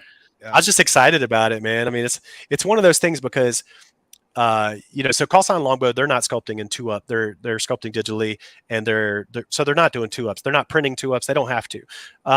So mine was like a weird case where it's like, okay, I'm taking that buck and I'm printing it at 2-up. Now I need something to hold it all together, and I don't have a T-hook that's twice the size of the normal metal T-hook, and I don't want to have to find a plumber's O-ring that's exactly twice the size. So I was like, I'm just going to design and 3D print and do rapid prototyping and figure this out. And by like the 3rd or 4th version, it was like, oh snap, this is going to be amazing, Yeah, it's awesome. So yeah, I'm really excited about that. I was so excited that I finally went out and did all the trademark applications that I should have done a while back, What's your dog doing? That one's chilling right there. That's Lila. She's loving actually life. dead. I'm just kidding. I'm joking, Lila. You're not dead. Peter's gonna come after us now. Oh, all right. Oh, this is Mr. Sampson. He's always a little bit more close. He's nearby. So I'm starting to call him Old Man Sampson because he's 13 and he's getting very frosty in the face, aren't you, buddy? Yeah. You get him very frosty. They go with me everywhere. So he's actually just sitting here begging because I've still got the sausage and eggs on the plate. Yeah. Hook it up. He's not going to go far if there's food to be found. No, of course not. You gotta love dogs. Food motivated little guy. So long live Lila, indeed. They're 13 now, man. I think I'll easily get another 5 years out of them. So, yeah. I don't want to turn this into a bummer, but we lost our dog not too long ago. I'm not ready. Not ready, man. Nope. I've been thinking about getting a service dog. Okay. And I still miss my buddy, my best friend. I still miss him too much. Mm-hmm. So I don't know if I'm ready for that. But hey, let's switch gears. Have you picked up anything cool lately? What have I been getting lately? I just got Voltar in. I got a mint on card Voltar. That was Ron Rudat's last 80s design. Do you guys know Ron Rudat designed Voltar? Back around late 85, and it was kind of tabled and put in the flat files. And then Mark Pennington and those guys pulled it out of the cold storage and brought it back in for 88. So I'm still doing the mint on card collection stuff. I'm still getting, 2 of everything classified just because I like to support the brand. I haven't really opened very many of them yet. I tell myself that I'll do it for 3DJOES6inch.com eventually.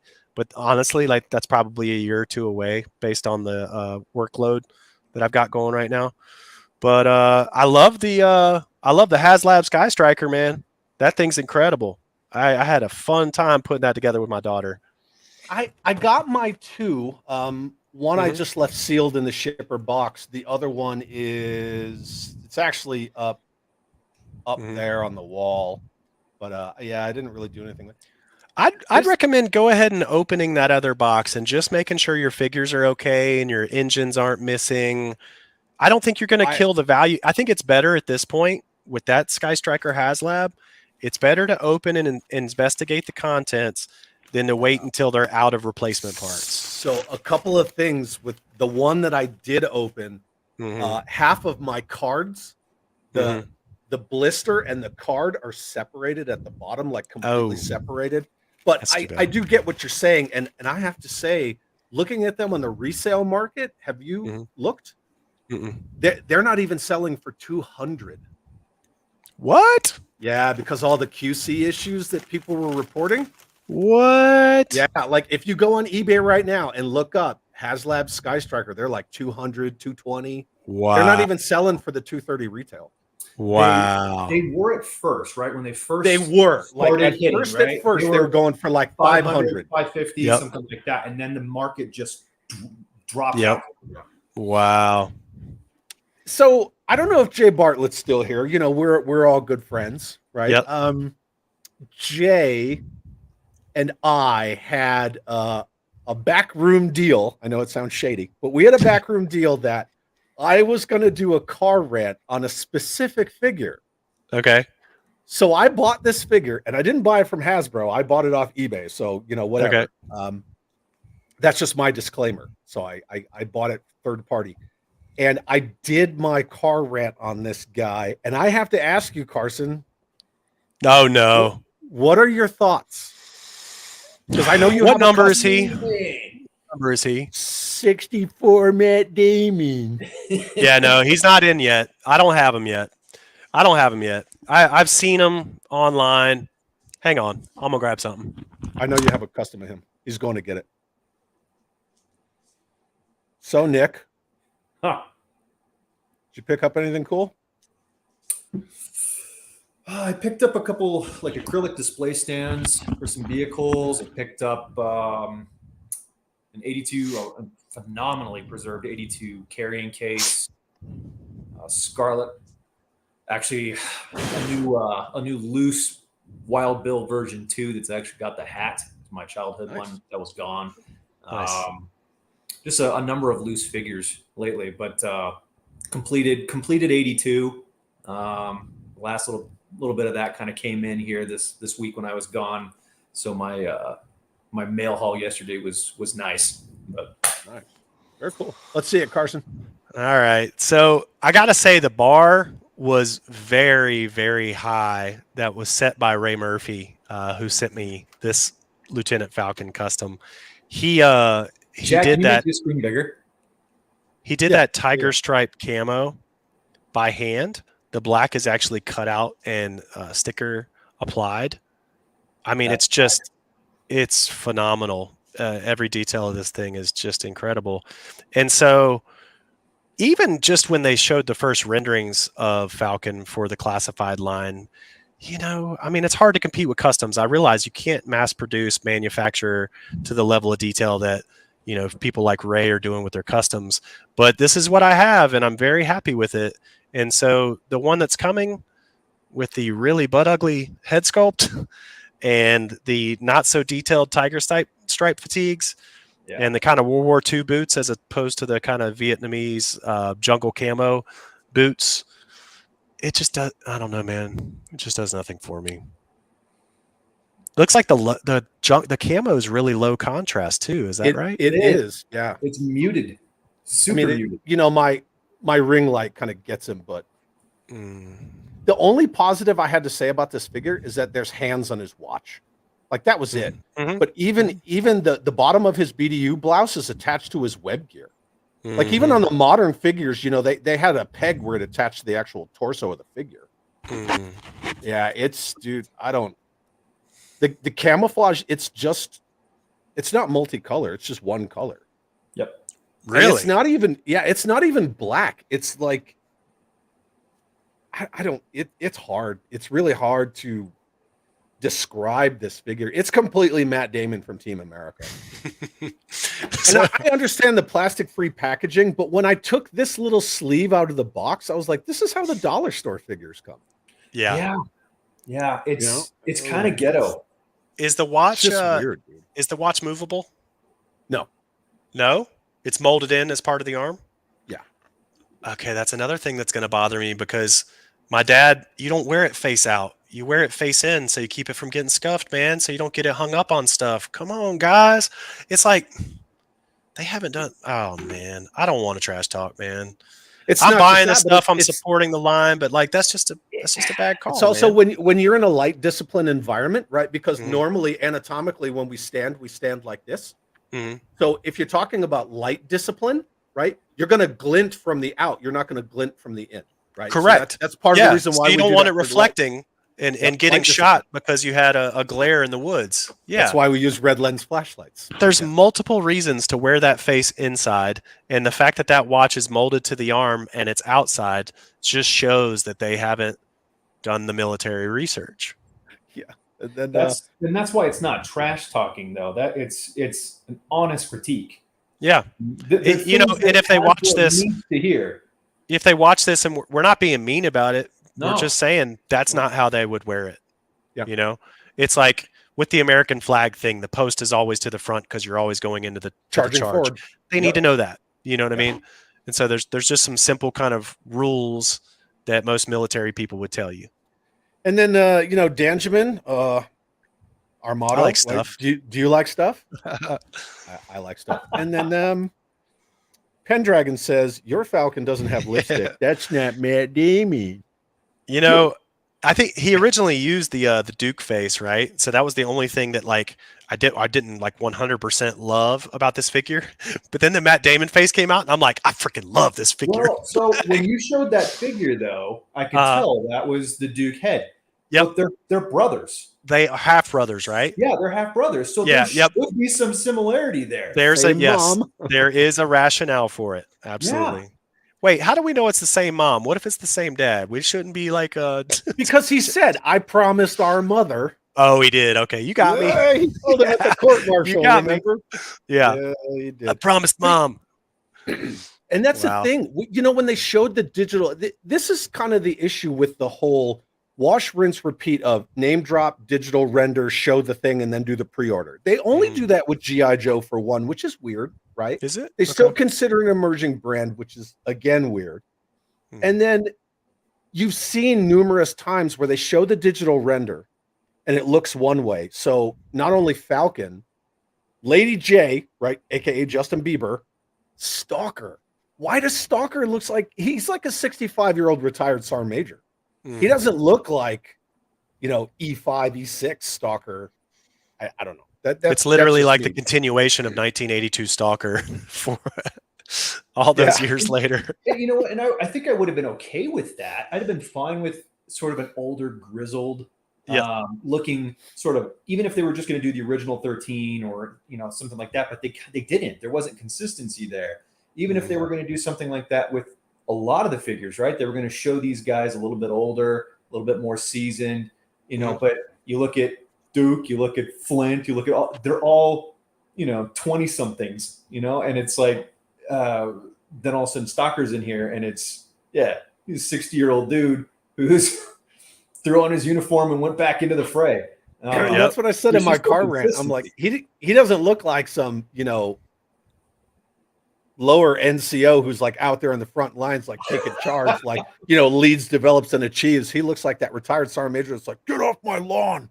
Yeah. And then like James from Ratface points out, he used Blowback's head. So a lot of people are using the Blowback head from Valaverse. Yeah. It looks good. I've heard about hopefully they're making a running change on CoverGirl. I've heard about a joint issue, maybe an elbow or something breaking. Yeah. People were getting them out of the box and the arm was off. Already in the box? It was already off? Yeah. So hopefully they're fixing that. But I got an email this past week where like all 5 or 6 figures were pushed back to May. And like just a little piece of my heart was like, maybe they're going to change the Falcon. Like, you know, maybe they'll fix CoverGirl's arm issue and they'll just give us an entirely new head sculpt for Falcon. How amazing would that be for fan service, just like response to the community? Because look, man, Classified's been out for a few years now, and there has been no single figure to take more heat than that Falcon figure. Everybody universally thinks that is a horrible head rendering, you know? And they could do what the guy that did that custom did, right? They could revisit the Duke sculpt and augment it a little bit, but keep those family similarities in there. Boom. Done.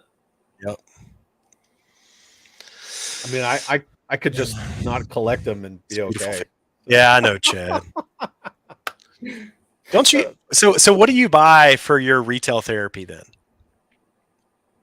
You know, a lot of the stuff I've been buying lately is I got a sealed box detonator, which last time you were on our show, you and I discussed a detonator, and you can actually see it right there. So Nice. I opened it. I'm working on a video, the unboxing and the building of it. Yep. So I got the sealed box detonator. I've just been trying to complete my 82 to 94 run of vehicles, you know, the battlefield accessories, the mini play sets, things like that. I got an RPV yesterday. I just got the Night Striker, the Night Force Whale. Nice. I got that Heck when yeah. we went toy hunting. It's That's a only huge like pickup. 50%. Yeah, it's only like 50%. It's beat up. It needs love, but I'm going to restore that.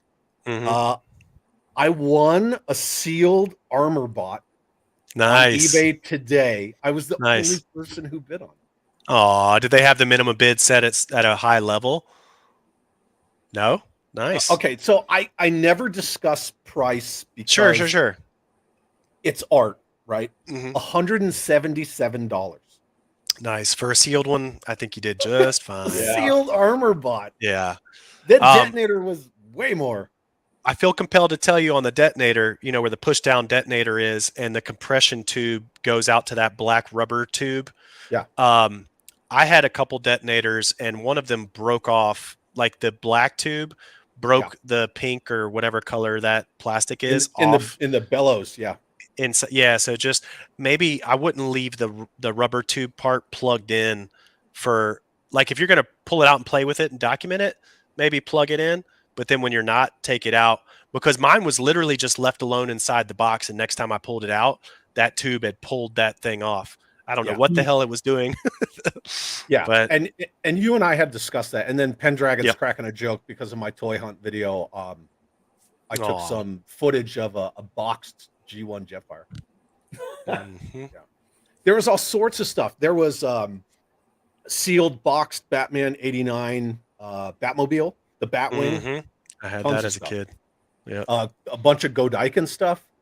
And real quick, this guy's here, Hans Chow, but he opens the door calmly, walks in and sits down politely. What's up, brother? You missed all the videos, Hans. You're going to have to watch those on replay. Yeah.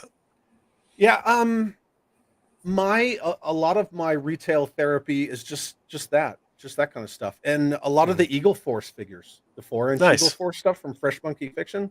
Yep. Been buying a lot of that. I'm really collect looking the forward original to the highest stuff. Do you collect the original Eagle Force stuff, the metal figures? No. Okay. So did you see that mint on card figure line that I got in Virginia? Okay. They had maybe like 8 of the little original metal figures in there. And they also had the Eagle tank, which is just this little black tank with this eagle face on the front of it. So I'm going to get rid of it. So that's why I was asking you. Because you're my buddy, Chad. I give you a sweet deal.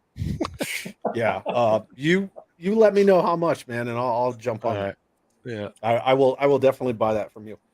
Cool. But yeah, that's just kind of what I've been doing lately. I got the 6-wheel drive Desert Fox. Love it. I picked up one armor bot. Now for some reason I just got another armor bot.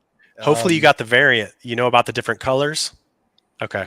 Well, I don't know because I'll have to open this. I know what one this one is. Yeah, the sealed one. You don't know what you got yet. Right. And this one is the blue joint caps, the bronze guns. Right. And the other just swaps those, right? Yeah. Yeah. And fun. I don't know. And then what version of Hawk, right? Because you got pink gun, rifle, black gun. Yep. Cool, and man. Nick and I talked about that last episode. That'll be a fun little unboxing video to see if you're heartbroken or happy. Yeah. And I've just been picking up some stuff.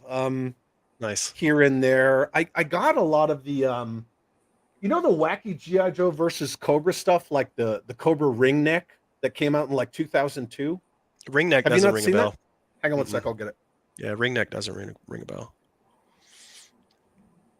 What about you, Nick? What are you buying? A lot of random stuff. A lot of GI. I mean, a lot of GI. Oh, that's actually pretty dope. Cool. This is the 2002 G.I. Joe versus Cobra ring neck. And it has sounds. And if you push on this back, it actually traverses these. Hear it? Beep, beep, oh, beep. yeah. It actually traverses the turrets. Yeah, they rotate. Nice. Yeah. And then spring-loaded fire. And then it holds 4 figures. So I got this. I got a couple of the Joe vehicles from that time period. I got something else to show you, Carson. Check this out. All right. All right. Are you ready to be blown away? I am. Yeah. Okay. This. It's a custom, and I didn't make this. My buddy Sean made this. Okay. And I have 2 of them. This is just for you, dude.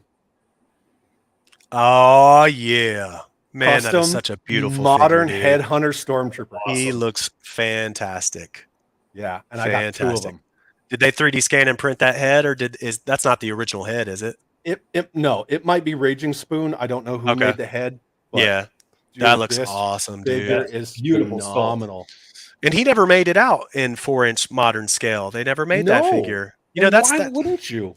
Why wouldn't you? Indeed, man. They made so many 4-inch figures. How are you not going to make the single best 1990s bad guy army builder trooper? Yep. Right? You know, I mean, We they talked came about out that with that modern. before. Yeah, we did. We talked about that 2 weeks ago. They came Yep. out with that Yep. modern Crimson Guard Immortal for the Mhm. the figure subscription service, but Right? he doesn't look that good. Yeah. I mean, I need him because I need him. You know, I need him because I like stuff. Need him. Need him. I need him. I mean, I like stuff. You know, we all like stuff. Yeah, And stuff. but he's. I think I've talked about like throwing that monkey off my back, man. I think I'm in a better shape now than I was, 5 years ago, where I was a completist and then edging into pre-production completist too. It was like, what? No, stop. That's crazy. That gets a little nuts. Just because something exists doesn't mean you need to have it. Like, I got this Black Dolphin Eco Warriors Deep 6 and spent Gerald like $3 DePriest. grand on it, and got it in power sound from there. There you go. Yeah. Yeah, that Eco Warriors Black Dolphin Deep 6 is what did me in. I spent like $3 grand on it. I got it, and I was like, why did I do that? Why do I feel compelled to do this? So some stuff I'm good. So mhm. I don't. My keel haul has this pistol, so I'm like, hey, I'm good there. I agree. You have to have a pistol for kill haul. That's like But a lot of people don't. mhm. My keel haul has his sidearm, but I don't have the microphone and the speaker. Mhm. I don't care. Yeah, because that's not really the toy. Yeah. No. And I'm not going to play with that anyway. It's I'm like not gonna Deep walk 6. over and be like, yeah. Is Deep 6 complete without the bellows? I kind of feel like he is, because I don't know, man. It's a I'm play not going to feature. put him in the tub. And No, Yeah. I'm not playing with Deep 6 in the tub anymore. He looks complete on display without the bellows, Yep. So welcome to the addiction, my friend. do I have any Sigma 6 that I want to get rid of? The only Sigma 6 stuff that I have is that HISS tank, the 2.5-inch HISS tank, because I love that thing. I like the figures, man. I picked up Zartan and Spirit. They're cool figures. I just didn't allow myself to like go whole hog on it. Yeah. I never You know, could get and in. You couldn't get into it at all, just the Yeah. style of it. Yeah, it was Very such a stylized, departure. It was on the same par with Extreme for me. Sure. couldn't- Okay. Couldn't do it.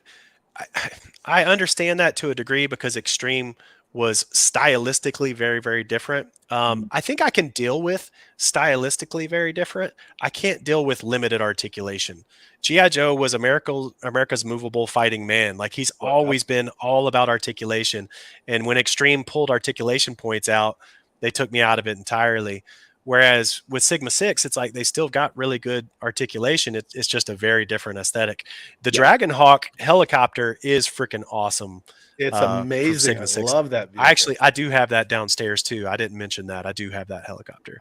It's Yeah, on my list. Yeah. The Sigma 6 vehicles Mhm. were far better than the figures. And I'll definitely give it that. The vehicle designs were pretty cool, or at least some of them. But I just couldn't get into figures at all.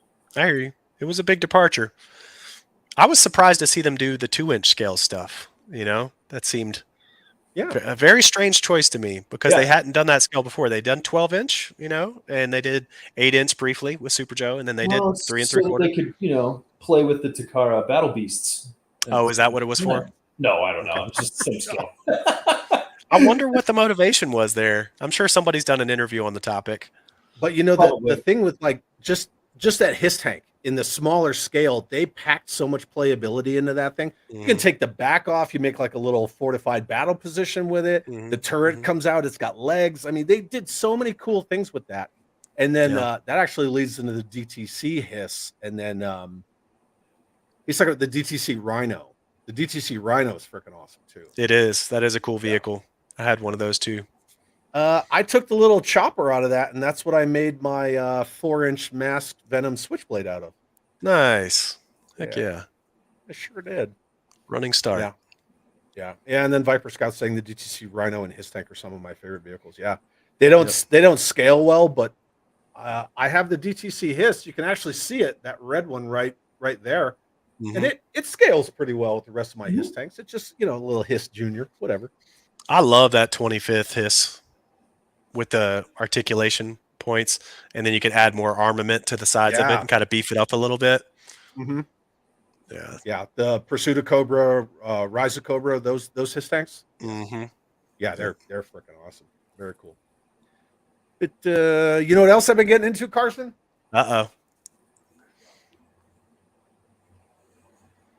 Oh yeah, I got that run downstairs, man. I appreciate it. A lot of it. I got the Grizzly Jeep. I got this dude with the VHS. I got a couple others. My nephew came over and I let him take one. Yeah. So his little cryo chamber. I actually just learned about this from Chris Murray from Joe Declassified. A lot of the pieces and parts that are used in Sergeant Savage were actually developed for 1994 GI Joes, like that were coming later in that year, and they tabled a bunch of product and migrated some of those accessories. So the cryo chamber that you were just showing with Sergeant Savage was actually an accessory that was going to come with the Dr. Mindbender, the purple one with like the little horny helmet. Yeah, that was going to be his like little bio chamber. Because if you look at his hand on that prototype, he's got like some webbing too. It's like he'd been doing some genetic experimentation on himself. Dr. Mindbender just kept getting more weird, man. So what's the Sergeant Savage plane? Warhawk? Yeah, I believe that's right. Is it a P-80? Is it a P-80 or something? If they change it, I think the plane was a P-40 Warhawk, but there you go. Oh, they might have changed the designation. I want that plane, but I don't want the dent to my wallet. It's a P-40. Plane. Yeah, it's a P-40. Yeah, I think this was Kirk's. Doesn't it? What's that? It usually hovers around $200. I've seen it kind of right around there on eBay. You can make him an offer. You can go a little lower than 190. Yeah. He's got it 190 or make an offer. Yeah, right now? Yep.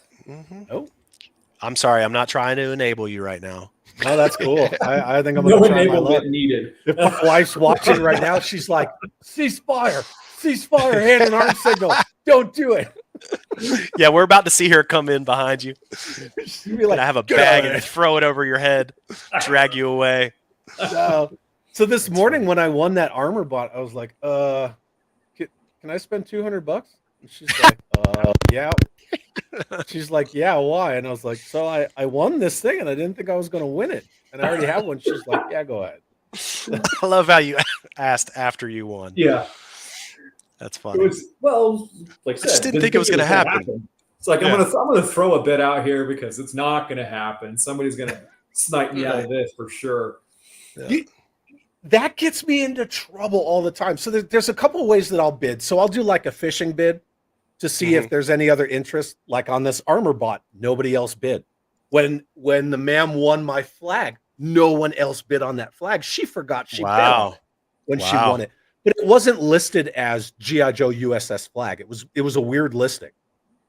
And we were in Africa when she bid on that. And then there's a whole other story about how we finally had to get it and whatever. So I'll do like a fishing bid. And then there's something that I really want where I won't bid on it until, 10 seconds and then boop, And then I do what I call bitch bidding, where if I want something and I bid on it, and then somebody's like, no, you can't be the winning bid, so I'm going to outbid you by 50 cents. And then I'll be like, here we go. Yeah, I'm just going to. We had a fairly hilarious. I'm just going to keep bidding. Going back and forth when he was doing that on, it was the Retaliator, wasn't it? It was the Retaliator, yeah. There was this Retaliator chopper, Carson, and I was like, oh, okay, it's like 90% complete. What was it? It was missing like the drop bombs or something. Okay. That was the hook. Drop bombs, not even all of them. Yeah, it wasn't missing much, but it looked good. And I was like, oh, I'm gonna bid on this thing. And I bid on it, and then some dude's like, no. And then I bid on it again, and he's like, no. So then in our 90s Joe group chat, I was like, yeah, no, watch this. Yeah. So would you only raise it like $5 at a time? Were you only $1. raising it? $1. Yeah. And That's then funny. he kept outbidding me, and I was like, all right, watch this. $175. And he still outbid me, and I was like, dude, you're Oh dumb. God. Yeah, yeah. You're dumb. You made him pay for that retaliator dearly. So Which Yeah. was Listen, which is crazy, right? It's I mean, not pink, dude. It's blue and red. Stop. Anyway, sorry. Go ahead. like it. That was probably way. I mean, that was way overpriced for that retaliator. But that's the funny part about it. yeah, right. He made him He's pay just dearly like, I'm for gonna that thing. drive this thing sky high. Watch this. And you Yeah. can just see it on eBay. Just All the guys in our 90s group, I'm like, oh man, look, because we'll help each other out. We'll be like, hey, did you guys see this? Hey, did you guys see that? Oh, hey, there's a this, there's a that. And then when I won that armor bot, I was like, I accidentally just won a sealed armor bot for $177. Yeah. And then Nick had to chime in there. Oh, he's showing off. If I'm paying $175 for Retaliator, I'm gonna want a box with it. Oh, there was a boxed one. It started at like $50, and that thing just went dumb that one quick. went nuts. Really? It went dumb. I mean, I picked up. We were talking about it on our '90s group. I picked up a retaliator that's sitting there, flying up there. Nice. Again, normally don't get into price too much, but I mean, I got that thing complete and shipped for $50, just because. Wow. Nobody, and it's in perfect condition. That's nobody awesome. was watching it. Nobody. I have no idea how I left about it, but well, you know what? I'm sitting here watching guys in our '90s group that are picking up 92 headquarters and all that. So I got to flex a little bit every once in a while. Obviously, my room is salmon. Does it look salmon? It doesn't look salmon. Blue and red. It's fuchsia. It's playing off the neon 90s background colors. It looks just like it. Like Right? you got, what is that, RGB programmable colors, and you switch it up? Are you talking about his or me? Chad's. Oh, No. So Oh, you I'm- have it like that every day? I'm just no, kidding. I can turn Just it kidding, off. man. No, I because can when turn Nick it and off I first anytime. got in here, I had the lights on in here, and I was like, "Should I leave the Right. lights on?" And he's like, "Nah, man." No, I like this. I like this look for neon at night, man. This is the neon at night look for sure. So here's the thing. This is a little peek behind the curtain. So obviously we know this is a garage, right? Mhm. It's, Oh, I it's didn't my know that. garage. Yeah, it's my garage. I converted it. So this is all black landscaping fabric. This is the door. That's the garage door right there. Oh, nice. So I soundproofed it. I sealed it up. I put comforters in front of it, right? So it's Wow. like completely sealed off and climate controlled in here. But Mhm. this is all black landscaping fabric. And what you see over here, this isn't even a wall. Mhm. This is just all my bookcases against the garage lip for the back half, or the back like 1/3 of the garage. Mhm. And then all up there, I just hung the landscaping fabric from the ceiling. This is all like false wall. I can Yeah. actually just go and push all those over. What's on the other So- side of them? All your boxed other toys? Yeah, all the Nice. stuff that's in the back of the room, and you Storage. really can't see it, but Yeah. because this is my monitor right here. Sure. But Sure. right over here, I have two of the closet doors, and they're just leaning against. So Mhm. I had to make this room, but Mhm. the lighting in this room. So I do have a bunch of the RGB programmable stuff. I have the Mhm. strips, and then I have the actual like spotlights. Mhm. This room is, and I'm going to show it, right? So it's actually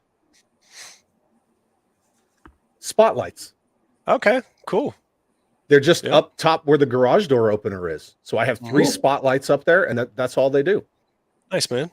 And I just get up there and I turn it on, and then I get up there and I turn it off. And that's Good look. just how I run that. So Okay. I ran 3DJOES out of a U-Haul storage unit from 2012 to 2017, I think. And I had a similar situation where I would run an extension cord out into the U-Haul hallway and plug it in, and I had all the lighting, attached to the top of the storage unit. And I'd Yeah. come in, I'd pull out my ladder, I'd plug in my little cord, and then I'd go in there on Sundays, and I would just do photo documentation all day, man, because I just didn't have space in the What's up, house Pete? for any of it. Yeah. So But like you're a military kid, right? And so Mhm. we're a military family. Myself and the ma'am, right? We're Mhm. both in the infantry, and Mhm.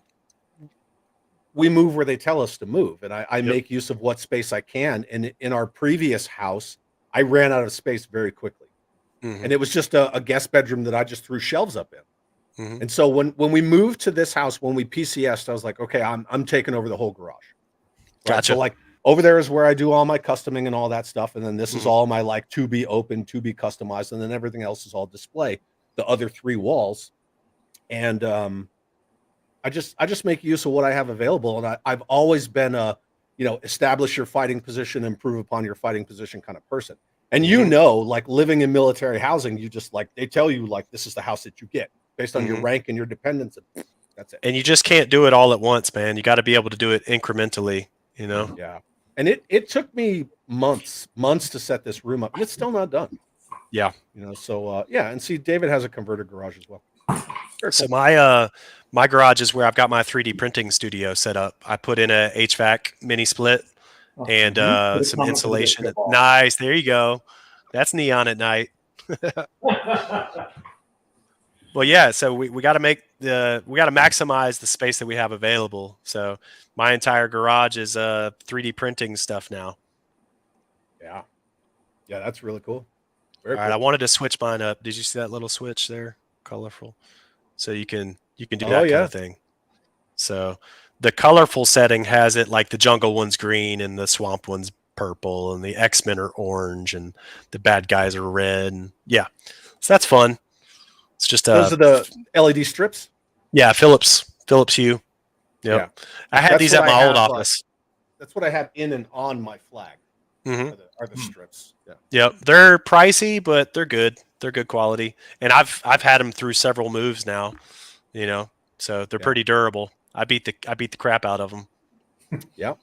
Very cool. So, all right, Carson, you got anything else? I got to finish else the taxes. You got to finish. That's what else I got today. I'm not waking up to do taxes. I'm not waking up to my taxes tomorrow. Okay. Like I'm trying to be done with this. So I will sit here until 3 a.m. if I have to. Like I want this behind me today. So, wish me luck, man. One last thing that I do want to show before we get out of here. I just put the link to 3D Joe's YouTube in the chat. And again, it's in the show notes, but one thing I got to show is we got to do our community spotlight. Yeah. And for this episode, it only seemed fitting that our community spotlight. Oh, stop. You're just too sweet. I'm just saying your YouTube channel it's just a vast wealth of knowledge. I mean, I appreciate so much man. stuff in there. I appreciate it. All the debriefed, all the playlists, all the commercials, everything that you have in there is just phenomenal. Like I could just watch it all day long. And I don't know how many people actually know that you have a YouTube channel. I think it's important to point out, if you go under playlist, all the TV commercials are sorted by year. So you can just dive in 82, watch all the 82s, then dive in 83, watch all the 83s. So if you're really trying to go through it like a snapshot in time, if you want a time capsule of G.I. Joe, a Real American Hero, I put some work into making that happen on there. And then, there's some interview stuff. I'm certainly going to be populating more of that as I'm producing the DVD stuff, which is coming right behind the book. For the Art of G.I. Joe, we're also shipping a DVD and Blu-ray package. I've shot 40 hours worth of interviews with these guys over the last 2 or 3 years. I actually just had another shoot with Mark Pennington. And so I've got a backlog of footage that I'm going to be chewing through and putting up more and more interview content on 3D Joe's YouTube channel. So I'm not going to say that it's going to happen in 2023, probably 2024, but me building pre-production pages on 3D Joe's and then doing complimentary YouTube videos with Chris Murray from Joe Declassified, showing pre-production assets and potentially pairing that with interview sound bites from the creators. That's the vision I have up here for right now. So hopefully that'll start happening in 2024, 2025. Cool. There you go. This is for you right there. Thank you. I really appreciate it, guys. It never gets old, man. My love language is words of affirmation, so y'all keep it coming. Always. Y'all are filling my tank right now. Every episode, we give you all the shout outs we can. I do appreciate it, guys. And it'll be good to see you again in June. Absolutely, man. I'm looking forward to it. I don't think the book will be there because it's probably going to be a 3 or 4 month production turnaround timeline on that. So, unfortunately, you're going to have to be happy to hold the 20+ pound baby, the dummy book again, and we'll be shipping them out within a month or two after that. I think that's tentative. I haven't even can't talked wait. timeline on the Kickstarter because I don't want to talk about it until the printer is giving me my, David Allen's been recording a bunch of interviews with comic book creators, and he might be referring to this right here. We're going to be adding all of those interviews to 3DJOES.com under the pre-production creators tab. David Allen's going to have a comic creators corner with all these interviews with the comic book creators. So I think that's what he's referring to. Cool. Pendragon, I told you the ma'am wasn't home. She's actually out with her friends. So. Yeah. Chad, we're here for you, man. Here for the ma'am. Do you remember the last time you were on when she walked in and her I Cobra do. office? Everybody got silent for a while. They were like, Nick, did you see that episode? I did. 4? Yeah. I was watching. it was the definition of a showstopper. Everybody's just like, oh, I damn. saw her out of the corner of my eye, and and she walked in, and you were in mid, and then it's like, oh, hello. It's like I just lost whatever I was saying. Gone. Evaporated like a fart in the wind. Just it was so good. She wanted to wear that yesterday, and I was like, okay. The answer to that is always okay. Yes. Always yes. So she's been gone a lot. She was gone. She was on Fort Hood for a little over 2 weeks, and then she was home for 3 days, and then she had to go to Camp Roberts for a little over a week, and she got home the night before that toy show yesterday, and she was like, I'm just tired. Like, I want to go toy hunting, but putting on the costumes and this and that. She was like, let's just go buy toys. Yeah. Okay, that's fair. Sweet. She's been busting her ass lately, so nice. The ma'am is away, so Chad can play. I mean, yeah, but no. The ma'am always comes and hangs out. So. Friday night on Jay's channel, she walked in here with one of our cats. She was just standing there with this massive cat, like, hey, what's up? What's going on? How's everybody doing? Yeah. How you guys doing? All right, cool. Well, Carson, once again, it was my fun, friend. Man. Yeah, I can't thank you enough for coming to hang out and everything that you I do love in it, the man. community. It's good to see you guys, man, and it was really fun to revisit that content, because it's been several years since I'd looked at it. So, thank you for putting it back out there. In the future, I think we'll do the 92 and the 93 stuff because there's a lot of other good live action commercials out there. I hope we can fill those gaps, man. Definitely check in with Philip Donnelly. He's one of the most religious YouTube searching guys that's always trying to fill in the gaps. But I would also say, reach out through the YouTube through the Facebook groups and ask people if they know of any of the missing 92, 93 commercials because we don't have full runs of either. I don't think. Gotcha. So when we're consider doing a couple of commercials like that for the Operation Recall. Oh, I'd love to. I would absolutely love to. It really would. You guys, I'm sure. Call Chad and I. We'll totally unpaid extras in the back of that. Yeah. So you can my buddy blow us up. That's cool. My buddy Jeb already has a decent looking Ritello cosplay. Like he could totally star as Ritello. So I'm just gonna need cosplayers to step up, man. Create good costumes. We'll put you in the live action commercial. We'll probably shoot it at Joe Fest where everybody's already together. So we'll just have to find a couple locations. Yeah, man. It'll be fun. Cool. Speaking of Operation Recall cosplay and Ritello and Cadaver, so Pendragon, I have to thank him for the logo that I'm rocking for tonight. So he made me as Cadaver, and I wouldn't mind making a Cadaver. Yep, I wouldn't mind making one of those. I want to make a freaking Headhunter Stormtrooper.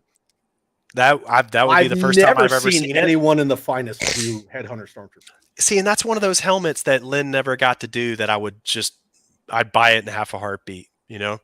So hopefully whoever's taken over is considering doing some helmets that Lynn hasn't done before. When we're done here, I will I'll get on the face back and I will send you that guy's information. The guy who took over for Lynn.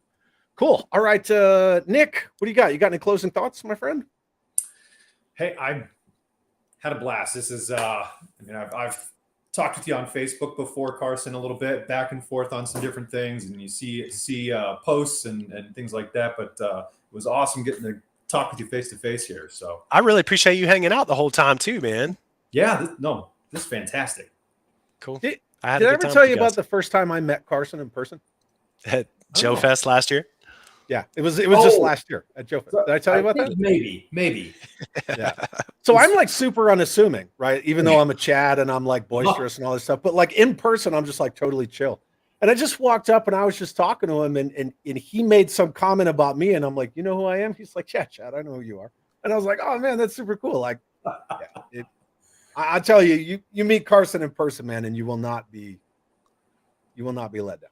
I think the second thing I said to you was, damn, I didn't realize how many tattoos you had though. Yeah. Yeah. And I was like, wait, you know who I am? And you were like, yeah, man. Yeah. It was totally cool. That's cool. Nice. I love you to death, Carson. Thank you for coming to hang You out too, with brother. us. Thank you for having me, man. It was good hanging out with both of you guys. Yeah, thanks Very for everything cool. you do, man. I appreciate And it. everybody make sure that you keep up with all of Carson's stuff on Instagram, on Facebook, on YouTube. Look at all the Operation Recall stuff, all the updates on the omnibus, because he's a busy dude and he is always throwing out radical information. I appreciate every one of you guys being behind me and allowing me to really focus the majority of my mind on those two projects the last year. Like I've definitely jumped in, you know, I'm all in on this stuff. My corporate work is probably 20 or 30% of my time now, you know. It's to where Operation Recall and the Art of G.I. Joe has been taken over, and that's because everybody's been so supportive of it. So I appreciate you guys helping me do what I do a much greater majority of the time. So Thanks, David. I appreciate that. And next week on, I guess, my third episode of Road to Joe Fest on Articulated Chat, I'm going to have Matthew LaCroix and Nice. Mikey Kukovic. excellent. Two Right, amazing so creators. Yeah, right. They're awesome figure creators, customizers, painters. They've worked on everything from Eagle Force to Strike Force Alpha to Call sign Longbow. Yeah. So I'm that's gonna all have those two Kukovic. guys on, and those guys they're old friends, so it'll be Kukovic developed the buck that we're using for Operation Recall. Like that guy's in everything, man. He's massively talented. That old Cobra spaceship that never came out, he freaking 3D designed it, built it, printed it, brought it to me. I documented it. It's on 3DJOES.com / God, is it Cobra Invader? I think if just do a search for it, you'll find it. He's a massive talent, man. So and everybody knows LaCroix, man. LaCroix is doing the Paint Masters for Operation Recall too. He's a massive talent. Yep. So. And that's part of the reason why I got Matthew and Mikey. And when I reached out to both of them, you know, because I've known them both for a long time. And when I reached out to them both, I was like, it's got to be both of you. Like, I want you both on at the same time. And then like, I was using one to help me pressure the other. And even though they were both like all for it, I was like, oh, Matthew's in. Come on, Mikey, you got to say yes. And he's like, well, I'm not going to say no. So next week I'll have LaCroix and Kukovic on. So it'll ask be him to fun. show you that Cobra plane, man. That thing is awesome. It's not the Invader. That was the Pogo remake. I forget what the name of it is at the moment. Yeah, it was it's the Star incredible. Brigade Invader. Yep. Yeah. Ask him to see that though. I will. Yeah. So it'll be fun and we'll have a good time. And thank you again, gentlemen, for hanging out. And Nick, you know, as always, you're my co-pilot. You're my Chewbacca. Oh, you too. So sweet. And, all right, Carson. Good to see you guys. Once again, brother, you're the man. Thank you for everybody still hanging out with us in the chat. And have an awesome day. Yo, Joe.